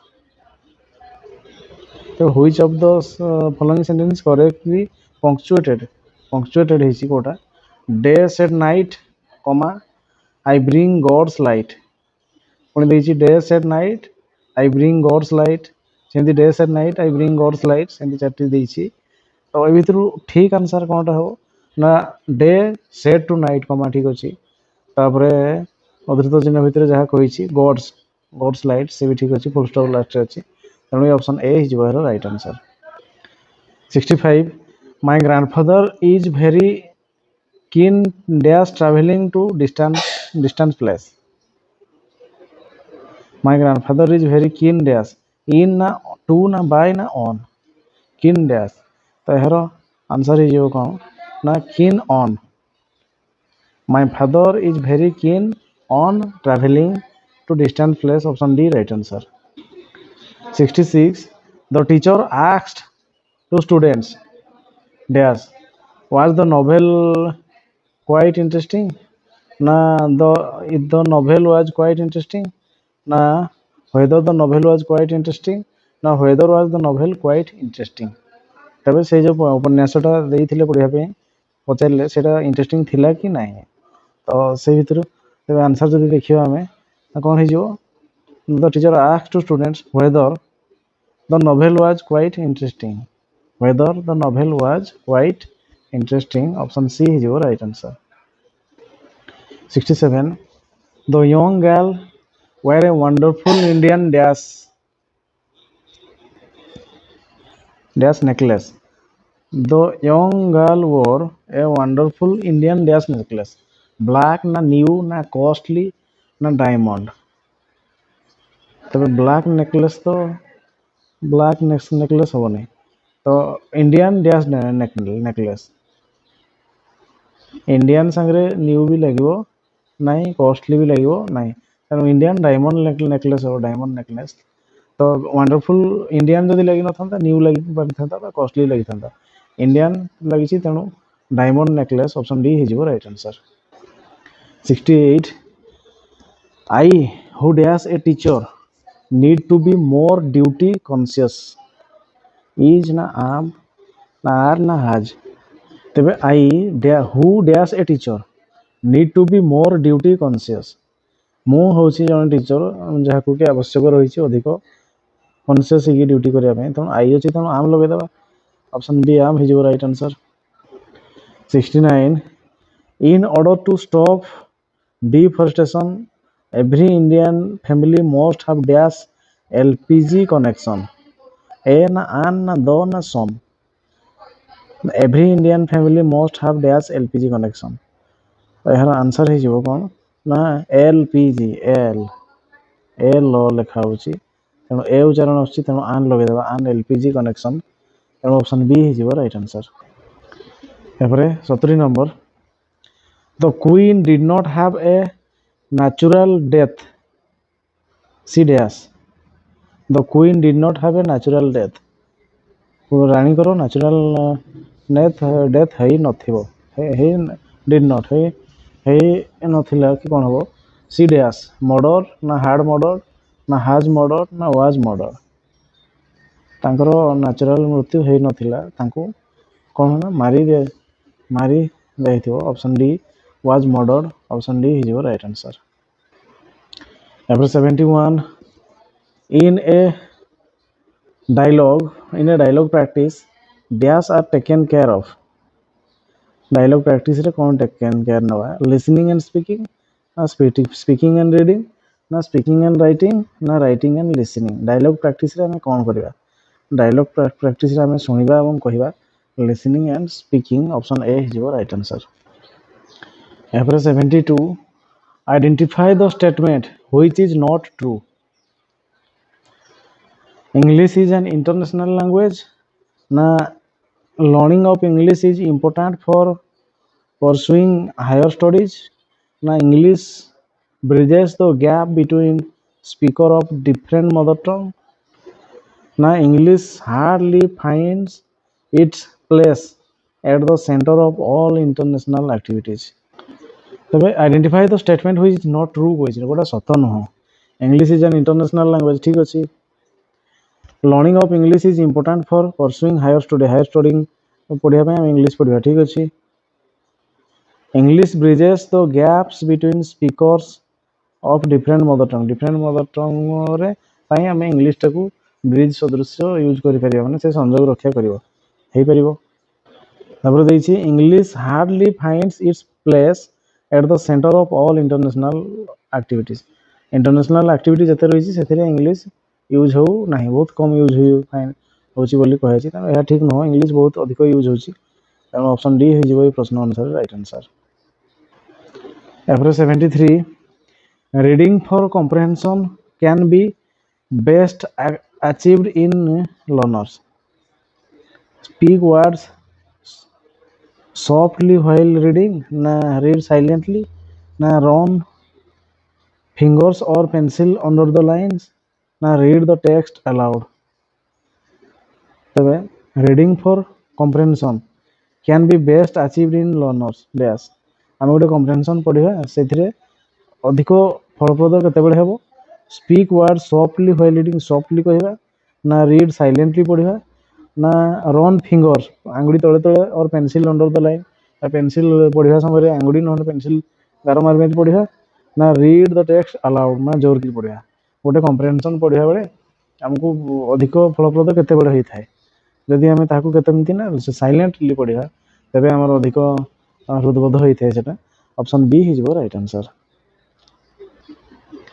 74 the phonic transcription of the word call call यार आंसर हो कौन ना COLL ଆଉ ଏଲ୍ ଅପସନ୍ ଏ ହେଇଯିବ ରାଇଟ୍ ଅପସନ୍ ଏ ହେଇଯିବ right answer. 75 note taking helps the learners to develop their dash। note taking note ମାନେ ଲେଖା ଲେଖି କରିବା ତ ସେଇଟା କ'ଣ ହେଲ୍ପ କରେ listening and speaking ନା speaking and reading ନା listening and writing ନା reading and writing। note note ଲେଖିବାଟା କ'ଣ ହେବ ନା ଆମକୁ ଜଣେ କିଏ ପଢ଼ଉଛନ୍ତି କିଛି ଡାକିବେ ଆଉ ଆମେ ଲେଖିବା ସେଟା ମାନେ ନୋଟ୍ ଲେଖିବା ବେଳେ କ'ଣ ନା ସେଟା listening and writing ହେବ ଅପସନ୍ ସି ହେଇଯିବ right answer. 76 teaching grammar should focus on dash grammar তাহলে কোন ফোকস করছে লেখা রুল অফ ল্যাঙ্গুয়েজ না forms and structure of language না কম্যুনিকেটিভ ফংশনস অফ ল্যাঙ্গুয়েজ না both structure and rule of language. তো grammar teaching grammar should focus on কোন grammar পড়িলা বেলে কোন ফোকস हमर সেটা রহিছি দেখিবা তো এর आंसर হে ଯିବ কোন না কম্যুনিকেটিভ ফংশনস অফ language रो को फंक्शन गुडा सब communicative functions of language option C है जो right answer. 77 put the following lines in order and get a poem अरे ऑर्डर रे करबा हम पोएम पाइबा देखिए boat the ships that sail across the sky ship sail in the sea boat sail in the rivers are prettier far than these the test item in the box is of dash type ये जो test item ना को type रो हमें ताहले करले right order रे करिवा option रही matching ना मल्टीपल चॉइस ना सीक्वेंसिंग ना कंप्लीशन तबे एगुडा को हमें ऊपर तल को साइज रे करके लिखिबा सीक्वेंस रे जोड़िबा सीक्वेंस रे रखिबा कारण सीक्वेंसिंग ऑप्शन सी हे जेबो right answer sequencing. 78 using correct stress intonation and pause comes under the sub skill of dash stress देखि कहबा intonation कहबा এবং pause तबे listening ना speaking ना reading ना writing को के सब स्किल रे एटा जीवो एटा जीवो हमें speaking करला बेले एटा सब दरकार ऑप्शन बी हि जीवो right answer. 79 non detailed text develop dash intensive reading ना extensive reading ना critical reading ना slow reading नॉन डिटेल हम जो स्टोरी फरी पढ़ुं नॉन डिटेल टेक्स्ट से कौन डेभलप कर तो से एक्सटेंसिव रीडिंग से हम ऑप्शन बी हो राइट आंसर। यहाँ question number 80 to follow directions given orally is an ability in dash listening ना स्पीकिंग ना रीडिंग ना writing the following direction given orally is an ability in dash listening ना speaking ना reading ना writing orally जोटा होची हमर तो लिसनिंग ऑप्शन ए है जो राइट आंसर। यहाँ read the poem carefully and answer the question from question 81 to 85 choosing the correct alternatives given great wide beautiful wonderful world with the wonderful water around you cold and the wonderful grass upon your breast while you are beautiful dressed the wonderful air is over me and the wonderful wind is shaking the tree it walks on the water and wheels the mills and talks to itself on the tops of the hills ah you are so great and I am so small I tremble to think of you world at all and yet when I said my prayers today I whisper inside me seems to say you are more than the earth though you are such a dot you can love and think and the earth cannot। तो ये थिला poem poem पे question रही the poem is about dash dash the wonderful water ना the wonderful grass ना the wonderful air ना the wonderful world तो देइछि great wide beautiful wonderful world तो ऐसे वर्ल्ड पे कहै छै ओडा सब wonderful wonderful world option D right answer. 82. Who talks to himself on the tops of the hills? The poet, not the tree, not the wind, not the hill. Who talks to himself on the tops of the hills? লেখা ହେଇଛି and the wonderful wind is shaking the tree. It walks on the water and wheels the mills and takes it to itself on the tops of the hills. Tops of the hills କିଏ ନା wind. Then who talks to himself on tops of the hill? The wind ହେଇଯିବ option C ହେଇଯିବ ଏହାର right answer. 83. Who is described very small in the poem? The earth, not the garden, not the poet, not the world. Very small ତେବେ କାହାକୁ describe କରାହେଇଛି? ଦେଇଛି you are so great and I am so small. I am so small. ତେଣୁ I am so small I କୁ କୁହାହେଇଛି ମାନେ ସେ poet. The poet option C ହେଇଯିବ right answer. Ever 84. The poet has used capital letter W for the word world in the poem because he considered that dash. The world is wonderful, and the world is very great, and the world is a person, and the world is very important. ତେବେ ଆମେ ଦେଖିବା I am so small, ମୁଁ ବହୁତ ଛୋଟ. I tremble to think of you world at all. And yet when I said my prayers today, I whisper inside me seems to say, you are more than the earth. You are more than the earth. Though you are such a dot. ଏମିତି କହିଛି you ଲଗା ହେଇଛି ସେ world ପାଇଁ ପୁଣି capital ଲେଖା ହେଇଛି ମାନେ ୱାର୍ଲ୍ଡକୁ ଗୋଟେ ନାଁ ଆକାର ଦେଖାହେଇଛି ୱାର୍ଲ୍ଡ ଗୋଟେ ପର୍ସନ ହିସାବରେ ବ୍ୟବହାର କରାଯାଇଛି ତେଣୁ the world is a person option C ହେଇଯିବ ଏହାର ରାଇଟ୍ ଆନ୍ସର. ତାପରେ 85. Which of the following is right according to the poet? The earth can love and think. Now the poet can love and think. Now the wind and water can love and think. Now the world can love and think. Which of the following is right according to poet? So here answer is now the world can love and think. Option D is right answer. Read the passage carefully and answer the question from 86 to 90, choosing the suitable alternatives.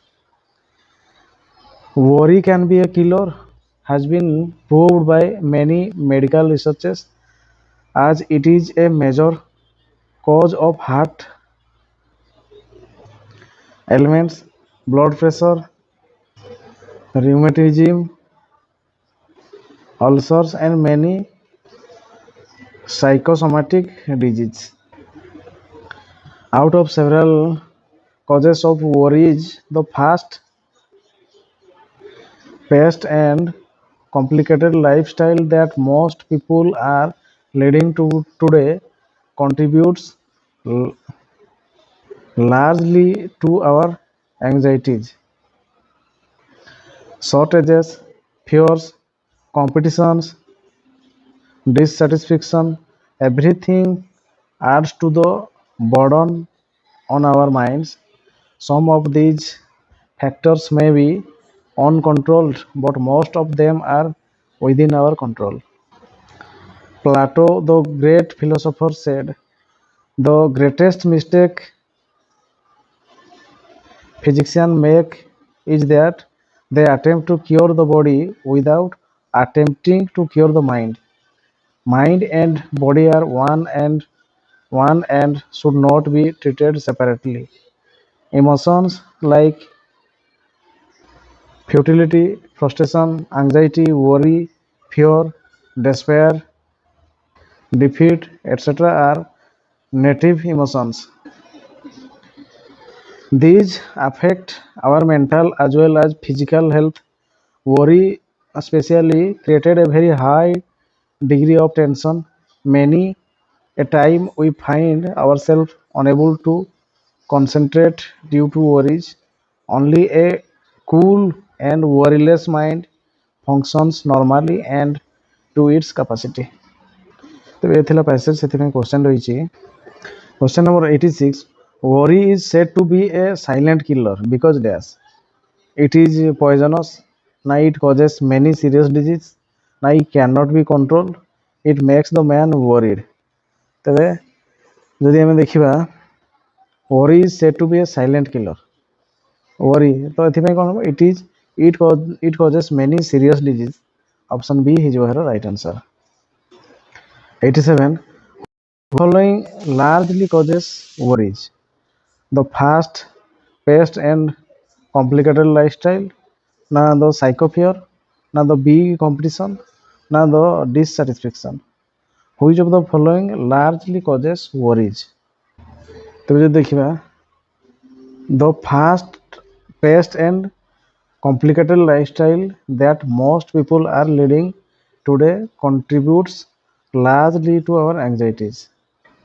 ତେଣୁ the fast paced and complicated lifestyle option A ହେଇଯିବ ଏହାର right answer। ତାପରେ 88 Plato said that dash a mind and body should be treated separately, na mind should be treated first, na body should be treated first, na mind and body should be treated at the same time। ତେବେ Plato କ'ଣ କହିଥିଲେ ନା mind ଏବଂ body ଅଲଗା ନୁହନ୍ତି, ତେଣୁ ଗୋଟେକୁ ଅଲଗା ଅଲଗା କେୟାର କରିହେବନି, ଦୁଇଟା ଯାକୁ ଏକା ସହିତ କରି କେୟାର କରିବା ପାଇଁ ପଡ଼ିବ ସେମ୍ ଟାଇମ୍। ଅପସନ୍ ଡି ହେଇଯିବ right answer.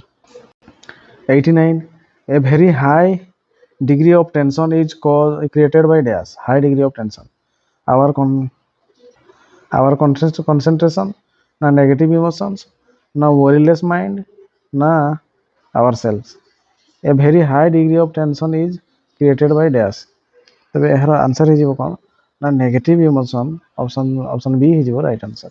ଏପରେ 90 which word in the last paragraph means uselessness? ତେବେ futility, ନା frustration, ନା despair, ନା emotion। ତେବେ କେଉଁଟାକୁ ୟୁଜଲେସନେସ୍ କୁହାଯାଇଛି, ତ ଏହାର ଆନ୍ସର ହେଇଯିବ କ'ଣ ନା futility। ଅପସନ୍ ଏ ହେଇଯିବ ରାଇଟ୍ ଆନ୍ସର। क्वेश्चन नंबर 91 भूगोल शिक्षादानर निम्नोक्त पाठ्य उपकरण गुड़िक मध्यरु केउटी उभय प्रतिरूप और मानचित्रर समाहार? भूचित्रावली, ना चार्ट, ना भूगोलक, ना रेखाचित्र। तेबे क्वेश्चन कहिछि भूगोल शिक्षादान रे को उपकरण टी हमर उभय प्रतिरूप एवं मानचित्र। प्रतिरूप माने आमे धरा जो ताजमहल पढ़ेबा, ताजमहल गोटे माने आमे माटी रे करिकि आनिबा बा सोलर रे करिकि करिबा, सेटा होछि प्रतिरूप। आ मानचित्र माने तार चित्र। तो एटा कोटा हबो भूचित्रावली माने जोटा कि हमर मानचित्र, जोटा कि चार्ट, ना भूगोलक माने हमर जोटा भूगोलक होछि ग्लोब, जोटा कि रेखाचित्र। तो ए भितर दुईटा जाको कोटा हबो ना भूगोलक बा ग्लोब। जदि जो कहबा हमें ग्लोब जे कि पृथ्वी जेमिति ता सहित मानचित्र भी से ग्लोब रे रहिছে। तेणु आमे जदि प्रतिरूप डायरेक्ट कहबा पृथ्वी बदले आमे भूगोल बदले जदि आमे केवल बोइतालु देखैदबा, तबे कहबा बोइतालु होछि तार प्रतिरूप होइजिवो। आ मानचित्र माने सेही बोइतालु उपरे मानचित्र कवर करके जदि देखैबा, तबे सेटा हो हमरो दुईटा जाको काम दउछि। तेणु आमे कोन कहबा ना जो ग्लोब जदि देखैदबा, तबे प्रतिरूप भी हबो, मानचित्र भी हबो। ऑप्शन सी होइजिवो राइट आंसर। एफरे 92 वृत्तीय रेखाचित्र द्वारा निम्नोक्त केउ तथ्य ठीक भावे दर्शा जाई परिबो नाही? विभिन्न धरणर भू व्यवहार रे परिमाणात्मक तुलना, ना देशक भित्तिरे तुलनात्मक भाव जनसंख्या वृद्धि, ना वृत्तिगत श्रेणी विभाग अनुसार श्रमिक संख्या, ना वायु विभिन्न गैस आनुपातिक परिमाण। तबे कहि वृत्तीय रेखाचित्र द्वारा। वृत्तीय रेखाचित्र माने एटा गोटे को आमे कोन के 360 डिग्री टा हिजो हमर 100%। एठी जदि आमे कहबा ऑक्सीजन होछि 21%, आउ जेते नाइट्रोजन रहिला 78%, आउ जो 1% रहिला सेठी अंगारकाम्ल, आर्गन, जलीय बाष्प, धूलिकणा एगुडा सब रहिले। तो ये होछि हमर वृत्तीय रेखाचित्र। से वृत्तीय रेखाचित्र द्वारा कोटा हमें दर्शाई परिबा नाही बोली कहैछि। तो ऑप्शन देखि नबा। ऑप्शन रे कहिछि विभिन्न धरणर भू व्यवहार रे परिमाणात्मक तुलना। भू व्यवहार को माटीटा केमिति जदि 100% धरिबा, को माटीटा पटु माटी एति अछि, चाष काम एति होछि, अरण्य एति अछि, आ मालभूमि एति अछि। सेटा को हमें देखै परिबा परसेंटेज हिसाब करके 360 डिग्री रे हमें ताको देखै परिबा। तापरे देशक भित्तिरे तुलनात्मक भाव जनसंख्या वृद्धि।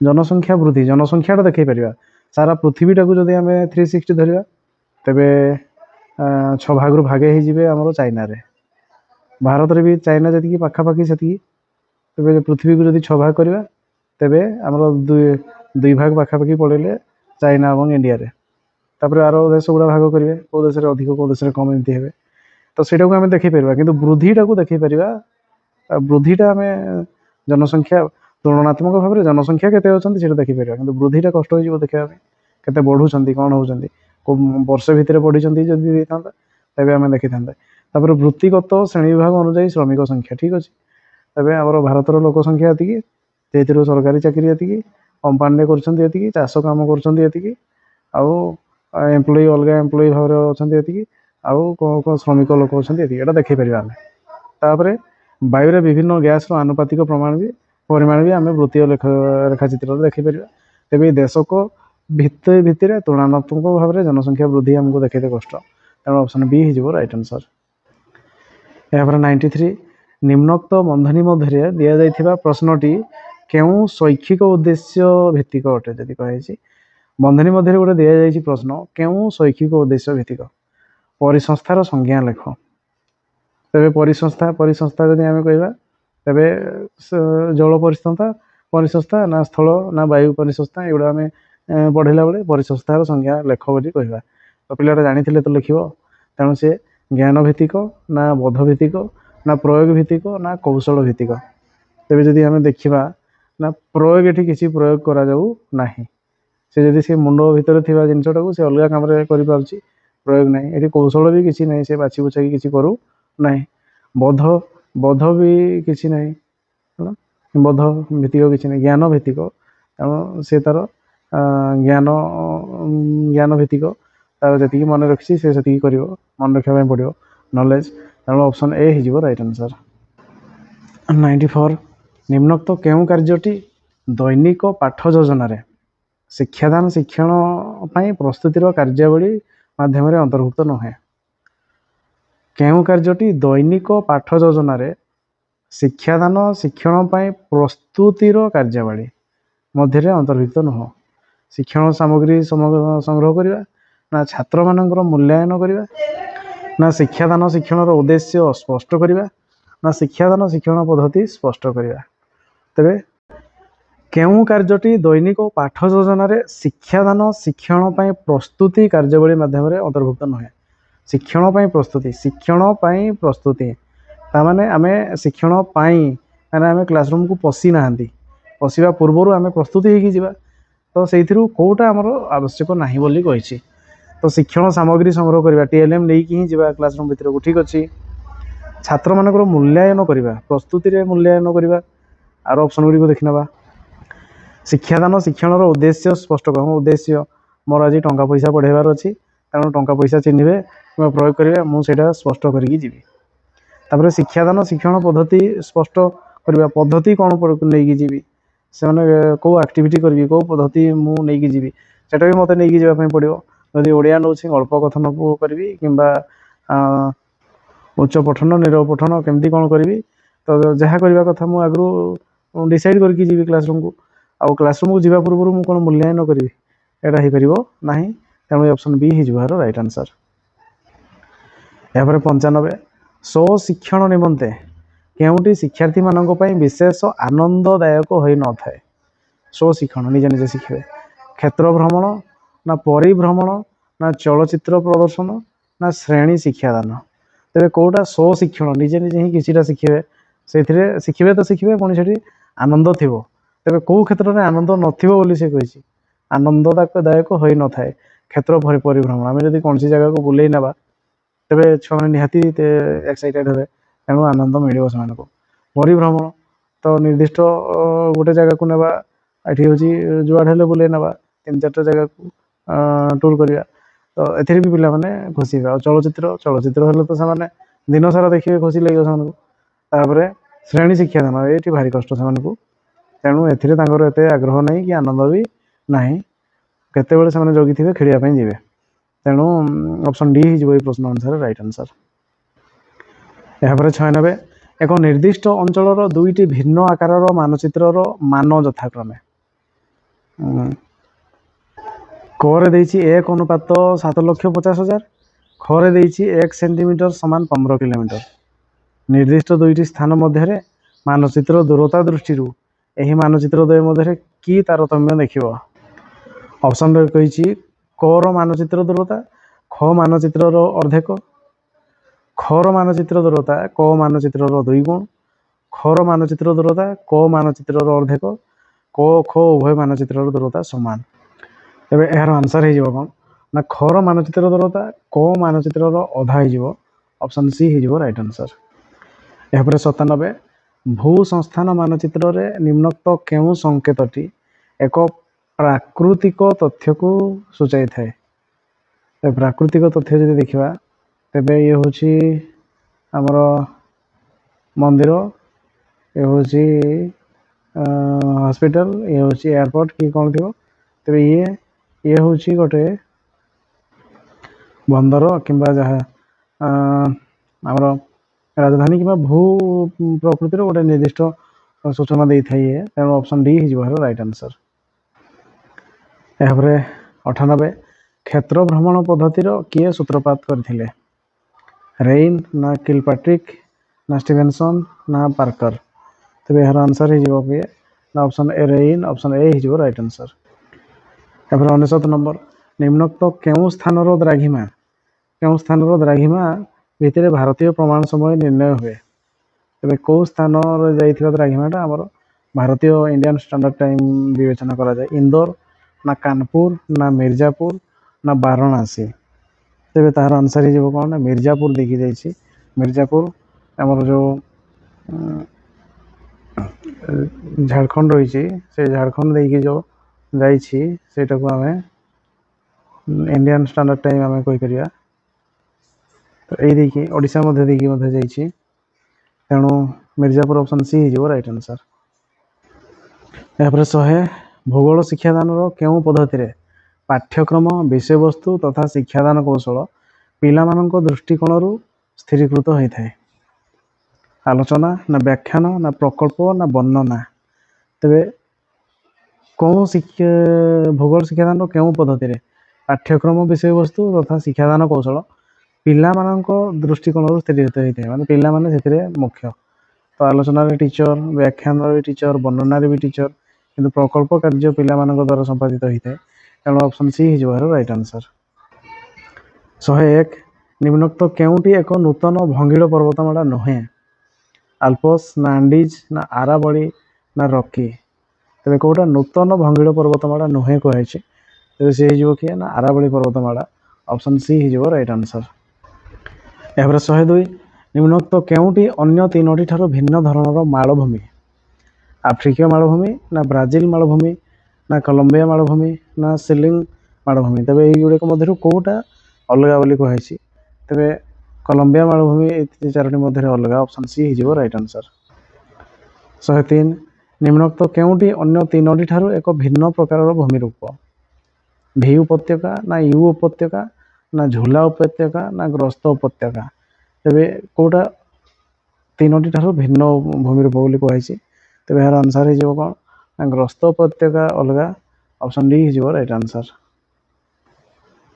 104 निम्नोक्त केउ नदीर अववाहिका ओडिशा मध्य सीमित। ब्राह्मणी ना ऋषिकुल्या ना सुवर्णरेखा ना वंशधारा। तेबे कोटा ओडिशा मध्य ही सीमित।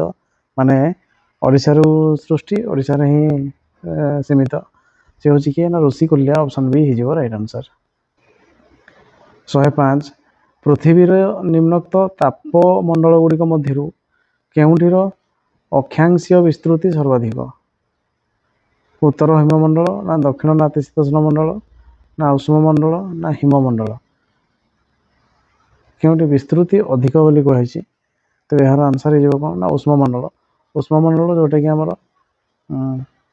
उत्तर कर्कट क्रांति दक्षिण मकर क्रांति पर्यंत विस्तृत। गोटे उपरको 23.5 तौक 23.5 से है ना 67 23 47 47 डिग्री पाखापाखि डिग्री पाखापाखि उष्ममंडल। तेणु ये उष्ममंडल विस्तृति अधिक। ऑप्शन सी हो राइट आंसर। ଏହାପରେ 106 ନମ୍ବର ସମୁଦ୍ର ପତ୍ତନରେ ଅବସ୍ଥିତ କୌଣସି ସ୍ଥାନର ଏକ ନିର୍ଦ୍ଦିଷ୍ଟ ସମୟରେ ତାପମାତ୍ରା ହେଉଛି 27 ଡିଗ୍ରୀ ହୋଇଥିଲେ ସେହି ଅଞ୍ଚଳରେ ଅବସ୍ଥିତ 3 କିଲୋମିଟର ଉଚ୍ଚତା ବିଶିଷ୍ଟ ଏକ ପର୍ବତ ଶିଖରରେ ସେହି ସମୟରେ ତାପମାତ୍ରା କେତେ ହେବ? ଅପସନରେ ଅଛି 7.8 ନା 19.2 ନା 34.8 ନା 37.8 ଡିଗ୍ରୀ ସେଲସିୟସ୍। ତେବେ ସେହି ଅଞ୍ଚଳ ଗୋଟେ ଅଞ୍ଚଳର ବର୍ତ୍ତମାନ ଯଦି ଆମେ କହିବା ତାର ତାପମାତ୍ରା ହେଉଛି 27 ଡିଗ୍ରୀ ସେଲସିୟସ୍, ତାହେଲେ ସମୁଦ୍ର ପତନରେ ମାନେ ଜିରୋରେ ଆମେ ହିସାବ କରିବା 3 କିଲୋମିଟର ଉଚ୍ଚକୁ ଯିବା। 3 କିଲୋମିଟର ମାନେ 1 କିଲୋମିଟର 2 କିଲୋମିଟର 3 କିଲୋମିଟରକୁ ଯିବା। ତେବେ କେତେ କମିବ ନା 1 କିଲୋମିଟର ହେଲାକୁ 6.4 କମିବ, ପୁଣି ଆଉଥରେ 6.4, ପୁଣି ଆଉଥରେ 6.4 କମିବ। ଏତିକି କମିଯିବ ମାନେ 36 18 4 3 12 19.2 କମିବ। 27ରୁ 19.2 ଯଦି କମିବ ଆଉ ରହିବ କେତେ ନା 7.8। ତେବେ 7.8 ଡିଗ୍ରୀ ସେଲସିୟସ୍ ରହିବ। ଅପସନ୍ ଏ ହେଇଯିବ ରାଇଟ୍ ଆନ୍ସର। ଏହାପରେ 107 ହିମାଳୟ ପର୍ବତମାଳାର କେଉଁ ଉଦ୍ଭିଦ ବର୍ତ୍ତମାନ ବିପଦଗ୍ରସ୍ତ କହିଛି? ଜୁନିପର ନା ଫିର ନା ପିୟୁ ନା ଓକ୍? ତେବେ ଏହାର ଆନ୍ସର ହେଇଯିବ କ'ଣ ନା ୟୁ ଗଛ। ୟୁ ଗଛ ଏବେ ବର୍ତ୍ତମାନ ବିପଦଗ୍ରସ୍ତ। ଅପସନ୍ ସି ହେଇଯିବ ରାଇଟ୍ ଆନ୍ସର। 108 ନିମ୍ନୋକ୍ତ ମଧ୍ୟରୁ କେଉଁଟି ସାଗର ଜଳର ସଞ୍ଚାଳନ ନୁହେଁ? ସାଗର ଜଳ ଜଳଚକ୍ର ନା ଜୁଆର ନା ତରଙ୍ଗ ନା ସ୍ରୋତ? ତେବେ କେଉଁଟା ସାଗର ଜଳର ସଞ୍ଚାଳନ ନୁହେଁ ବୋଲି କୁହାଯାଇଛି? ତେବେ ଯଦି ଦେଖିବା ସମୁଦ୍ର ଜଳର ସଞ୍ଚାଳନ ମାନେ ଗୋଟେ ଜାଗାରୁ ଅନ୍ୟ ଜାଗାକୁ ଯିବା, ଜୁଆର ଦ୍ୱାରା ଯିବ, ତରଙ୍ଗ ସ୍ରୋତରେ ଯିବ। ଜଳଚକ୍ରଟା ସମୁଦ୍ର ଜଳର ମାନେ ଗୋଟେ ଜାଗାରୁ ସମୁଦ୍ରରେ ହିଁ ଗୋଟେ ଜାଗାକୁ ନୁହଁ, ସେଟା ଗୋଟେ ଚକ୍ରାକାର, ସେ ସଞ୍ଚାଳନ ନୁହଁ। ଅପସନ୍ ଏ ହେଇଯିବ ରାଇଟ୍ ଆନ୍ସର। ଏହାପରେ 109 କେଉଁ ଶିଳାଟି ଗଠନ ଦୃଷ୍ଟିରୁ ଅନ୍ୟ 3ଟି ଠାରୁ ଭିନ୍ନ? ବାସାଲ୍ଟ ନା ମାର୍ବଲ ନା ନିସ୍ ନା କ୍ୱାର୍ଟଜାଇଟ୍? କେଉଁ ଶିଳାଟି ଗଠନ ଦୃଷ୍ଟିରୁ ଅନ୍ୟ 3ଟି ଠାରୁ ଭିନ୍ନ ବୋଲି କହିଛି? ତେବେ ଏହାର ଆନ୍ସର ହେଇଯିବ ବାସାଲ୍ଟ, ଯିଏକି ମାର୍ବଲ, ନିସ୍ ଏବଂ କ୍ୱାର୍ଟଜାଇଟ୍ଠୁ ଅଲଗା। ଅପସନ୍ ଏ ହେଇଯିବ ରାଇଟ୍ ଆନ୍ସର। 110 ଭୂ ଅଭ୍ୟନ୍ତରର କେଉଁ ସ୍ତରରେ ମାଗ୍ମା ଭଣ୍ଡାର ରହିଛି? ଊର୍ଦ୍ଧ୍ୱଭୂତକ ନା ନିମ୍ନଭୂତକ ନା ଊର୍ଦ୍ଧ୍ୱମାଣ୍ଟାଲ ନା ନିମ୍ନମାଣ୍ଟାଲ? ତେବେ ଭୂ ଅଭ୍ୟନ୍ତରର କେଉଁ ସ୍ତରରେ ମାଗ୍ମା ଭଣ୍ଡାର ଅଛି ବୋଲି କୁହାଯାଏ? ମାଗ୍ମା ଭଣ୍ଡାର। ତେବେ ଏହାର ଆନ୍ସର ହେଇଯିବ କ'ଣ ନା ମାଗ୍ମା ଭଣ୍ଡାର ରହିଛି ଊର୍ଦ୍ଧ୍ୱମାଣ୍ଟାଲ ସ୍ତରରେ। ଊର୍ଦ୍ଧ୍ୱମାଣ୍ଟାଲ ଅପସନ୍ ସି ହେଇଯିବ ରାଇଟ୍ ଆନ୍ସର। ଏହାପରେ 112 ପଶ୍ଚିମ ହିମାଳୟ ଅଞ୍ଚଳରେ ନିମ୍ନୋକ୍ତ କେଉଁ ପଦ୍ଧତିରେ ଜଳର ଗତି ପରିବର୍ତ୍ତନ କରି କୃଷି କ୍ଷେତ୍ରରେ ଜଳସେଚନ କରାଯାଇଥାଏ?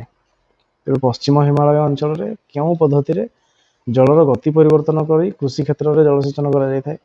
ଗୁଲ ନା ଖାଡ଼ିଲ ନା ରହିଛି ଜହାଦ ନା ଟନକା? ତେବେ ଜଳର ଗତି ପରିବର୍ତ୍ତନ କରି ସେମାନେ କୃଷି କ୍ଷେତ୍ରରେ ଜଳସେଚନ କରିଥାନ୍ତି। ତେବେ ଏହାର ଆନ୍ସର ହେଇଯିବ କ'ଣ ନା ଏହା ହେଉଛି ଗୁଲ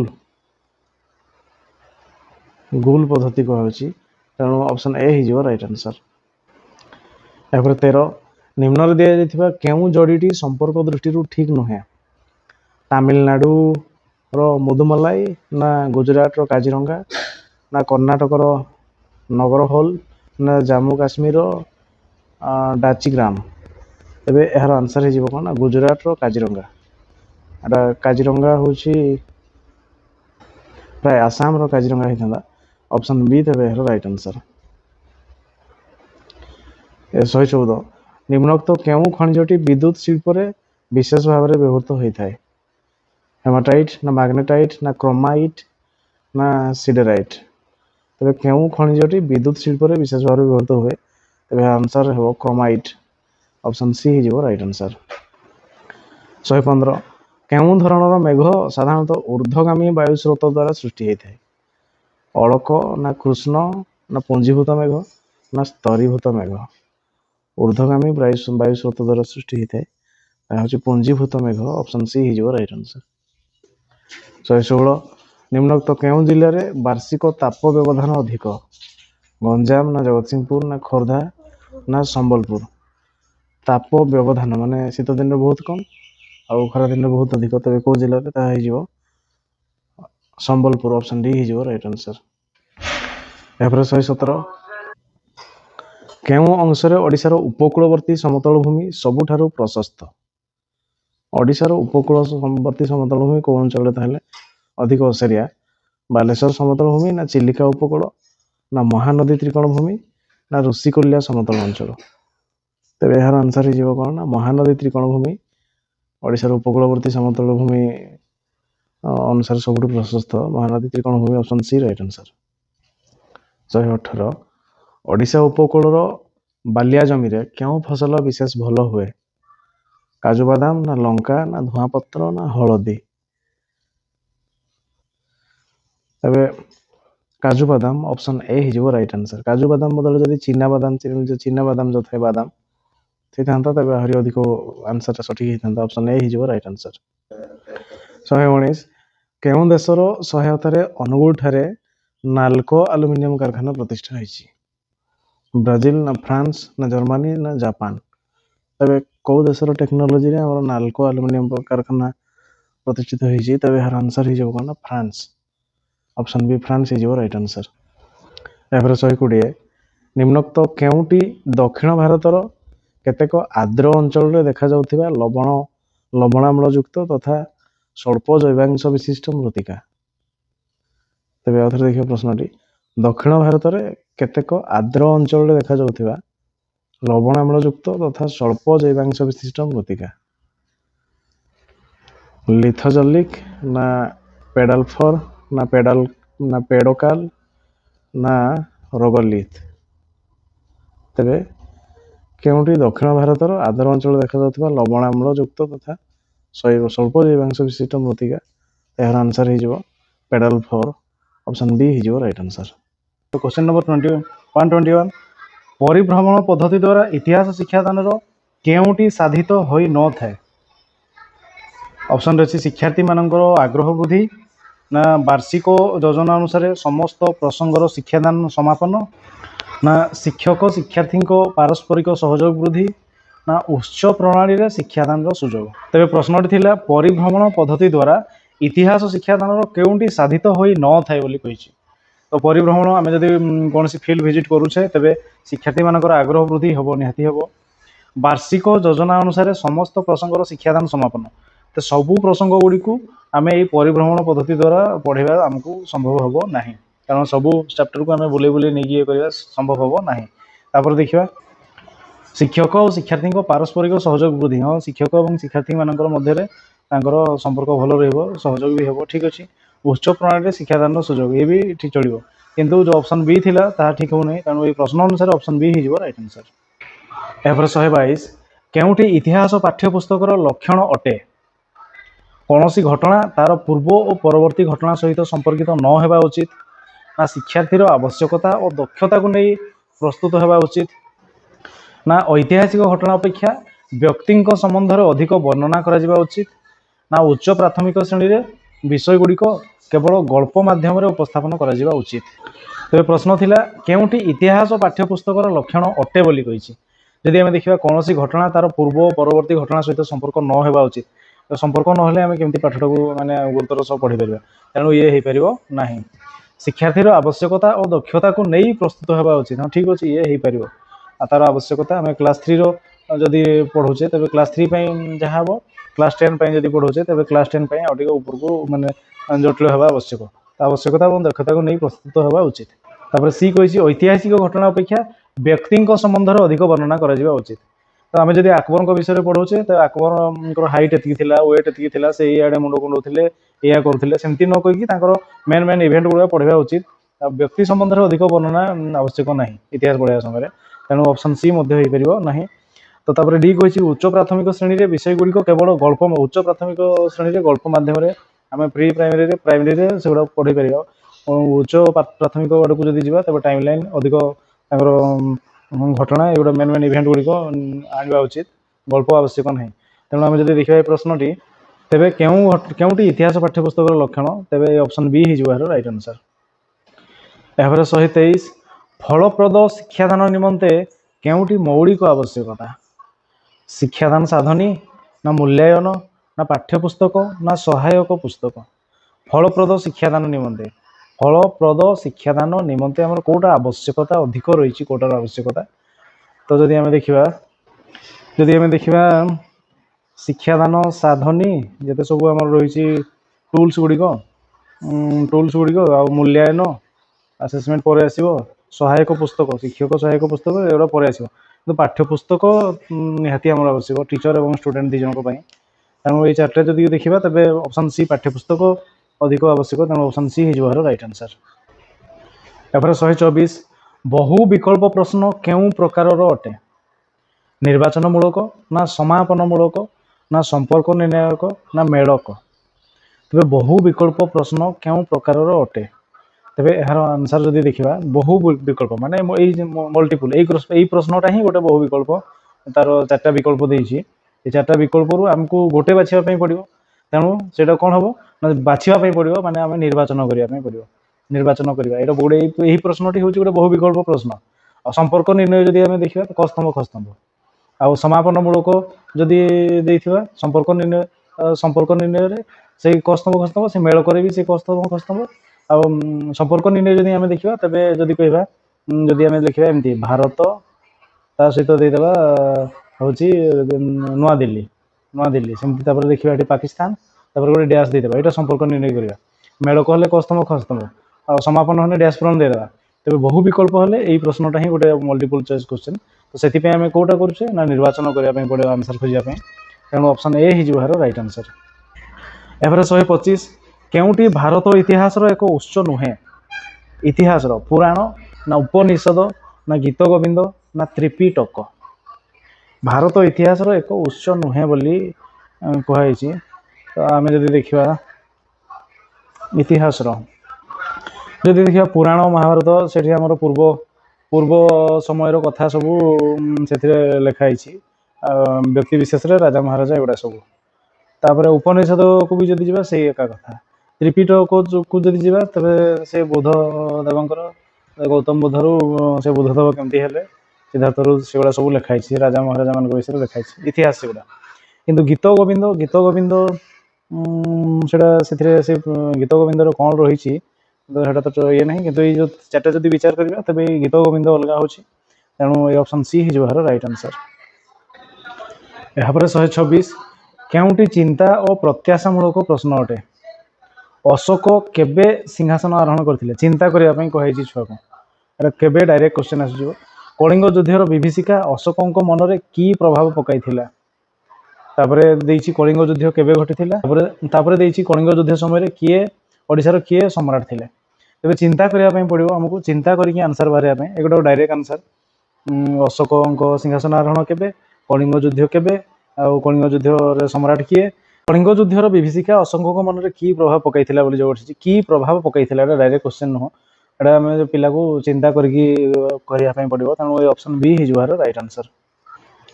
ଏହାପରେ 127 କେଉଁ ପ୍ରକାରର ଶିକ୍ଷାର୍ଥୀ ପ୍ରତିକାରକ ଶିକ୍ଷାଦାନ ଦ୍ୱାରା ଉପକୃତ ହୁଅନ୍ତି ନାହିଁ? ପ୍ରତିକାରକ ଶିକ୍ଷାଦାନ, ପ୍ରତିକାରକ ଶିକ୍ଷାଦାନ ମାନେ ଆମେ ଯେଉଁ ଡାଇଗ୍ନୋଷ୍ଟିକ୍ ଆମେ କରୁଛେ, ସେଥିରେ ଆମେ କେଉଁ ଛୁଆଟାକୁ ଆମେ ସେ ହେବ ଏବଂ କେଉଁଟା ହେବେ ନାହିଁ ବୋଲି କହୁଛି। କେଉଁଟା ହେବେ ନାହିଁ, ପ୍ରତିଭାଶାଳୀ ନା ସାଧାରଣ ନା ଶୈକ୍ଷିକ କ୍ଷେତ୍ରରେ ପଛୁଆ ନା ମନ୍ଥର ଶିକ୍ଷାର୍ଥୀ? ଆମେ ଯେତେବେଳେ ଡାଇଗ୍ନୋସ୍ କରୁଛେ ମାନେ କୌଣସି ଦୋଷ ଦୁର୍ବଳତା ଥିଲେ ସେଇଟାକୁ ଖୋଜିକି ତାକୁ ଆମେ ପ୍ରତିକାରମୂଳକ ଶିକ୍ଷାଦାନ ଦେଉଛେ। ଏଇ ଚାରିଟା ପିଲାମାନଙ୍କୁ ଯଦି ଦେଖିବା, ପ୍ରତିଭାଶାଳୀ ପିଲା ଯିଏ ସେ ଗିଫ୍ଟେଡ୍ ଛୁଆ, ସେ ତାଙ୍କ ପାଠ ସହଜରେ ହେଇଯାଉଥିବ, ସେ ଅଧିକ କ୍ୟାଚ୍ କରିପାରୁଥିବେ, ତାଙ୍କ ପାଇଁ ଅଧିକ ପାଠ ଆବଶ୍ୟକ ଦରକାର। ତାଙ୍କ ପାଇଁ ସେମିତି କିଛି ମାନେ ସେମାନେ ରିମେଡ଼ିଆଲ୍ କ୍ଲାସ୍ କିମ୍ବା ଅଲଗା କିଛି ମେଥଡ଼ ଦରକାର ନାହିଁ, ଯେଉଁଥିରେ କି ସେମାନେ ଶିଖେଇବା ପାଇଁ ପଡ଼ିବ ଆମକୁ। ଆଉ ଏଇ ସାଧାରଣ ଶୈକ୍ଷିକ କ୍ଷେତ୍ରରେ ପଛୁଆ ମନ୍ଥର ଶିକ୍ଷାର୍ଥୀ, ଏମାନଙ୍କ ପାଇଁ ଆମେ ବହୁତ କିଛି ଆପ୍ଲାଏ କରିବା ପାଇଁ ପଡ଼ିବ ଏମାନଙ୍କୁ ପାଠ ଧରାଇବା ପାଇଁ। ତେଣୁ ଅପସନ୍ ଏ ପ୍ରତିଭାଶାଳୀ ପିଲା ଯେଉଁମାନେ କି ପ୍ରତିକାରକ ଶିକ୍ଷାଦାନ ଦ୍ୱାରା ତାଙ୍କ ପାଇଁ କିଛି ଆବଶ୍ୟକ ନାହିଁ, ତେଣୁ ଅପସନ୍ ଏ ହେଇଯିବ ଏହାର ରାଇଟ୍ ଆନ୍ସର। ଏହାପରେ 128 ପ୍ରାଥମିକ ସ୍ତରରେ ସାମାଜିକ ପାଠ ଶିକ୍ଷାଦାନ ସହିତ କେଉଁଟି ସମ୍ପୃକ୍ତ ନୁହେଁ? ଆଧୁନିକ ସମାଜର ଅର୍ଥନୈତିକ ଓ ଭୌଗୋଳିକ ଅବସ୍ଥା ନା ଆଧୁନିକ ସମାଜର ନୈତିକ ଓ ଧାର୍ମିକ ଚେତନା ନା ଅତୀତର ଗୌରବମୟ ପରମ୍ପରା ନା ସାମାଜିକ ବିଜ୍ଞାନ ସାମାଜିକ ପାଠର ଏକ ସରଳୀକୃତ ଅଂଶ? ତେବେ ପ୍ରାଥମିକ ସ୍ତରରେ ସାମାଜିକ ପାଠ ଶିକ୍ଷାଦାନ ସହିତ କେଉଁଟି ସମ୍ପୃକ୍ତ ନୁହେଁ ବୋଲି କହିଛି? ନୁହେଁ କୋଉଟା? ଆଧୁନିକ ସମାଜର ଅର୍ଥନୈତିକ ଭୌଗୋଳିକ ଅବସ୍ଥା ନିହାତି ଦେଖାଇବା ଉଚିତ ସାମାଜିକ ପାଠ ଶିକ୍ଷାଦାନ ସହିତ। ଆଧୁନିକ ସମାଜର ନୈତିକ ଓ ଧାର୍ମିକ ଚେତନା ଏଗୁଡ଼ା ବି ଆମେ ଦେଖାଇବା ଉଚିତ। ଅତୀତର ଗୌରବମୟ ପରମ୍ପରାକୁ ନିହାତି ଦେଖାଇବା ଉଚିତ। ସାମାଜିକ ବିଜ୍ଞାନ ସାମାଜିକ ପାଠର ଏକ ସରଳୀକୃତ ଅଂଶ ବୋଲି କହିଛି। ସାମାଜିକ ବିଜ୍ଞାନଟା सामाजिक पाठर गोटे सरलीकृत अंश अंश नुहे से गोटे विस्तृत अंश तेणु ऑप्शन डी ठीक नुहे तेणु ये प्रश्न अनुसार ऑप्शन डी हो राइट आंसर 129 तालपत्र पोथी पढ़ी ज्ञान अर्जन करने को केउं प्रकार अभिज्ञता कह जाए बही पढ़िक ज्ञान अर्जन करवा वास्तव ना प्रतीकात्मक ना प्रत्यक्ष ना परोक्ष ज्ञान तेबे यार आंसर हो कौन ना ये ज्ञानटा हो प्रतीकात्मक ज्ञान ऑप्शन बी हो राइट आंसर 130 जड़े शिक्षक मोगल और मरहट्टा साम्राज्य विषय शिक्षादान करने निमंते मुख्यतः केउंटीर उपयोग करेंगे मोगल साम्राज्य और मरहट्टा साम्राज्य विषय शिक्षादान करुचे मानचित्र गुच्छ ना रेखा मानचित्र ना स्केच मानचित्र ना धारावाहिक चार्ट तेबे मोगल और मरहट्टा साम्राज्य विषय शिक्षादान निमंते आमको कोटा ना मोगल साम्राज्य आम मेचे मानचित्र सहित राजा महाराजा मान चित्र आउ मरहट्टा मानक भी आम मानचित्र दरकार हम समय फमय हेले रेखा मानचित्र स्केच मानचित्र एगुड़ा दरकार किंतु आमको मानचित्र गुच्छ गुड़ाए मानचित्र दरकार हम ऑप्शन ए हो राइट आंसर 131 राज्य आईन और केंद्र आईन मध्य संघर्ष हेले कौन हम तेज राज्य आईन और केंद्र आईन मध्य जब संघर्ष हुए ताहले केंद्र आईन बलवत्तर ना राज्य आईन बलवत्तर ना उच्चतम न्यायालय मत लोटा ना दुईटी जाक आईन अकामी घोषित हम जदि राज्य आईन और केंद्र आईन मध्य संघर्ष हेले तेबे कौन हम बोली कहुई तेबे जोटा अधिक केंद्र आईन पावर अधिक तेणु केंद्र आईन ही बलवत्तर ऑप्शन ए हो राइट आंसर 132 केउ बिल लोकसभा आगत करने राष्ट्रपति अग्रिम मंजूरी आवश्यक कौ बिलटा अर्थ बिल आगुआ मंजूरी आवश्यक ऑप्शन ए हो राइट आंसर 133 ओडिशार निर्वाचन कमिशनर को किए बहिष्कार करें ओडिशार मुख्यमंत्री ना राज्यपाल ना राष्ट्रपति ना मुख्य निर्वाचन कमिशन तेज यार आंसर हो कौन ना राष्ट्रपति यहाँ बहिष्कार करेंगे राष्ट्रपति ऑप्शन सी हो राइट आंसर 134 भारतीय संविधान जरूरीकालीन धारागुड़िक केउं देशर संविधान द्वारा प्रभावित ऑप्शन रही युक्तराष्ट्र अमेरिका ना कनाडा ना जर्मनी वेमार रिपब्लिक ना ऑस्ट्रेलिया तो एमरजेंसी कौटू आसी Germany Weimar Republic option C हो राइट आंसर 135 संविधान केउं धारा अनुसार राष्ट्रपति और उपराष्ट्रपति निर्वाचन संपर्कित मकद्दमार विचार केवल सर्वोच्च न्यायालय तेज संविधान केउं धारा अनुसार राष्ट्रपति और उपराष्ट्रपति निर्वाचन संपर्कित मकद्दमार विचार सर्वोच्च न्यायालय कौ धारा अनुसार कहुई तो यार आंसर हो कौन ना 71 धारा 71 ऑप्शन ए हो राइट आंसर 136 प्रथम विश्वयुद्धर अव्यवहित पूर्व आर्कड्यूक फ्रांसिस फर्डिनांड को केउं देशर अधिवासी हत्या करथिले ताले प्रथम विश्वयुद्ध पूर्व जो फ्रांसिस फर्डिनांड और स्त्री को हत्या करा कौ देशर अधिवासी हत्या करथिले सर्बिया ना बस्निया ना हर्जिगोविना ना जर्मनी तेबे यार आंसर हो कौन सर्बिया देशर अधिवासी हत्या करथिले तेबे ऑप्शन ए हो राइट आंसर एबे 137 नंबर कार्बोनारी संगठन केउठारे सृष्टि होइतिला फ्रांस ना जर्मनी ना इटली ना रूसिया तेबे यार आंसर हो इटली रे ऑप्शन सी हो राइट आंसर 138 बोल्शेविक विप्लव पर रशियार किए प्रधानमंत्री होइतिले लेनिन ना ट्रॉट्स्की ना केरेंस्की ना स्टालिन बोल्शेविक विप्लव पर रशियार प्रधानमंत्री किए होइतिले ना से लेनिन ऑप्शन ए हो राइट आंसर 139 बेल्जियम केबे निजर स्वाधीनता घोषणा कला 1815 ना 1830 ना 1838 ना 1845 बेल्जियम केबे निजर स्वाधीनता घोषणा कला तो यार आंसर हो कौन ना 1815 बेल्जियम निजर स्वाधीनता घोषणा कला 1815 ऑप्शन ए हो राइट आंसर 140 भर्साई चुक्ति रे जर्मनी आल्सेस लोरेन अंचल केउं देश को दि जाइथिला इंग्लैंड ना फ्रांस ना रशिया ना इटाली तो यार आंसर हो कौन ना फ्रांस को दि जाइथिला ऑप्शन बी हो राइट आंसर आल्सेस लोरेन अंचल को फ्रांस नहीं जाइथिला ऑप्शन बी राइट आंसर 141 किए क्षीरचोरा गोपीनाथ मंदिर निर्माण करथिले प्रथम नरसिंहदेव ना चौड़गंगदेव ना जजाति केशरी ना पुरुषोत्तम देव तेज यार आंसर हो कौन क्षीरचोरा गोपीनाथ मंदिर प्रथम नरसिंहदेव ऑप्शन ए हो राइट आंसर 42 नूतन ओडिशा प्रदेश प्रथम राज्यपाल भाव किए शपथ ग्रहण करते नूतन ओडिशा प्रदेश प्रथम राज्यपाल किए थे तो यार कृष्णचंद्र गजपति ना सार जॉन ऑस्टिन हबाक ना भीमसेन साचार ना सार केटेन टेरेला तेबे ओडिशार प्रथम राज्यपाल नूतन ओडिशा प्रदेश प्रथम राज्यपाल से थे कि सार जॉन ऑस्टिन हबाक। सार जॉन ऑस्टिन हबाक ऑप्शन बी हो राइट आंसर। 143 किए भारत में स्थानीय साहित्य शासन व्यवस्था आरंभ करते। स्थानीय साहित्य पंचायत सिस्टम लॉर्ड एलहाउसी ना लॉर्ड रिपन ना लॉर्ड मैकले ना विलियम बेंटिंग। तेरे यार आंसर हो कौन लॉर्ड रिपन। लॉर्ड रिपन जे कि स्थानीय साहित्य शासन व्यवस्था आरंभ करते भारत में लॉर्ड रिपन ऑप्शन बी हो right answer. 144 Spirit of the Laws पुस्तक किए रचना करथिले। मॉन्टेस्क्यू ना वोल्टेयर ना रूसो ना Karl Marx. Spirit of the Laws तेरे जे पुस्तक लिखिथिबा व्यक्ति होउछन्ति किए ना मॉन्टेस्क्यू ऑप्शन ए हो राइट आंसर। 145 जाओ तुम प्रभु को कह जे आंभे माने लोक मानकर इच्छा अनुसार एठारे अछु एवं बायोनेट मून व्यतीत आंभे माने जीवु नाही। यह किए कहिथिले? रॉबेस्पियर ना नेपोलियन ना मिराबो ना नेकर। तेरे एक कथाटी कही व्यक्ति होती किए ना मिराबो ऑप्शन सी हो राइट आंसर। 146 1921 अगस्त 3 तारिख दिन ओडिशा केउठारे विदेशी वस्त्र पड़ा जाइथिला? कटक ना पुरी ना भद्रक ना बालेश्वर। 1921 अगस्त 3 तारिख दिन 1921 अगस्त 3 तारिख में पुरी ठारे विदेशी वस्त्र पोड़ी दिया option B right answer. 147 Lucknow ठारे साइमन कमिशन विरोधी शोभायात्राकारी मध्यरु किए पुलिस लाठी माड़र शिकार होते? लखनऊ रे लाला लाजपत राय महात्मा गांधी ना गोविंद बल्लभ पंत ना विपिन चंद्र पाल। तेरे से व्यक्ति जनक किए ना लखनऊ ठारे सी गोविंद बल्लभ पंत लाठी माड़र शिकार होते option C right answer. 148 Ahmedabad शहर किए निर्माण करथिले?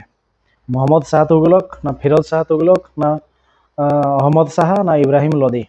अहमदाबाद शहर निर्माण करथिबा व्यक्ति होउछन्ति किए ना सी होउछि Ahmad Shah option C right answer. एपर 149 बुंदल दरवाजा केउ दुर्गर प्रवेश द्वार अटे?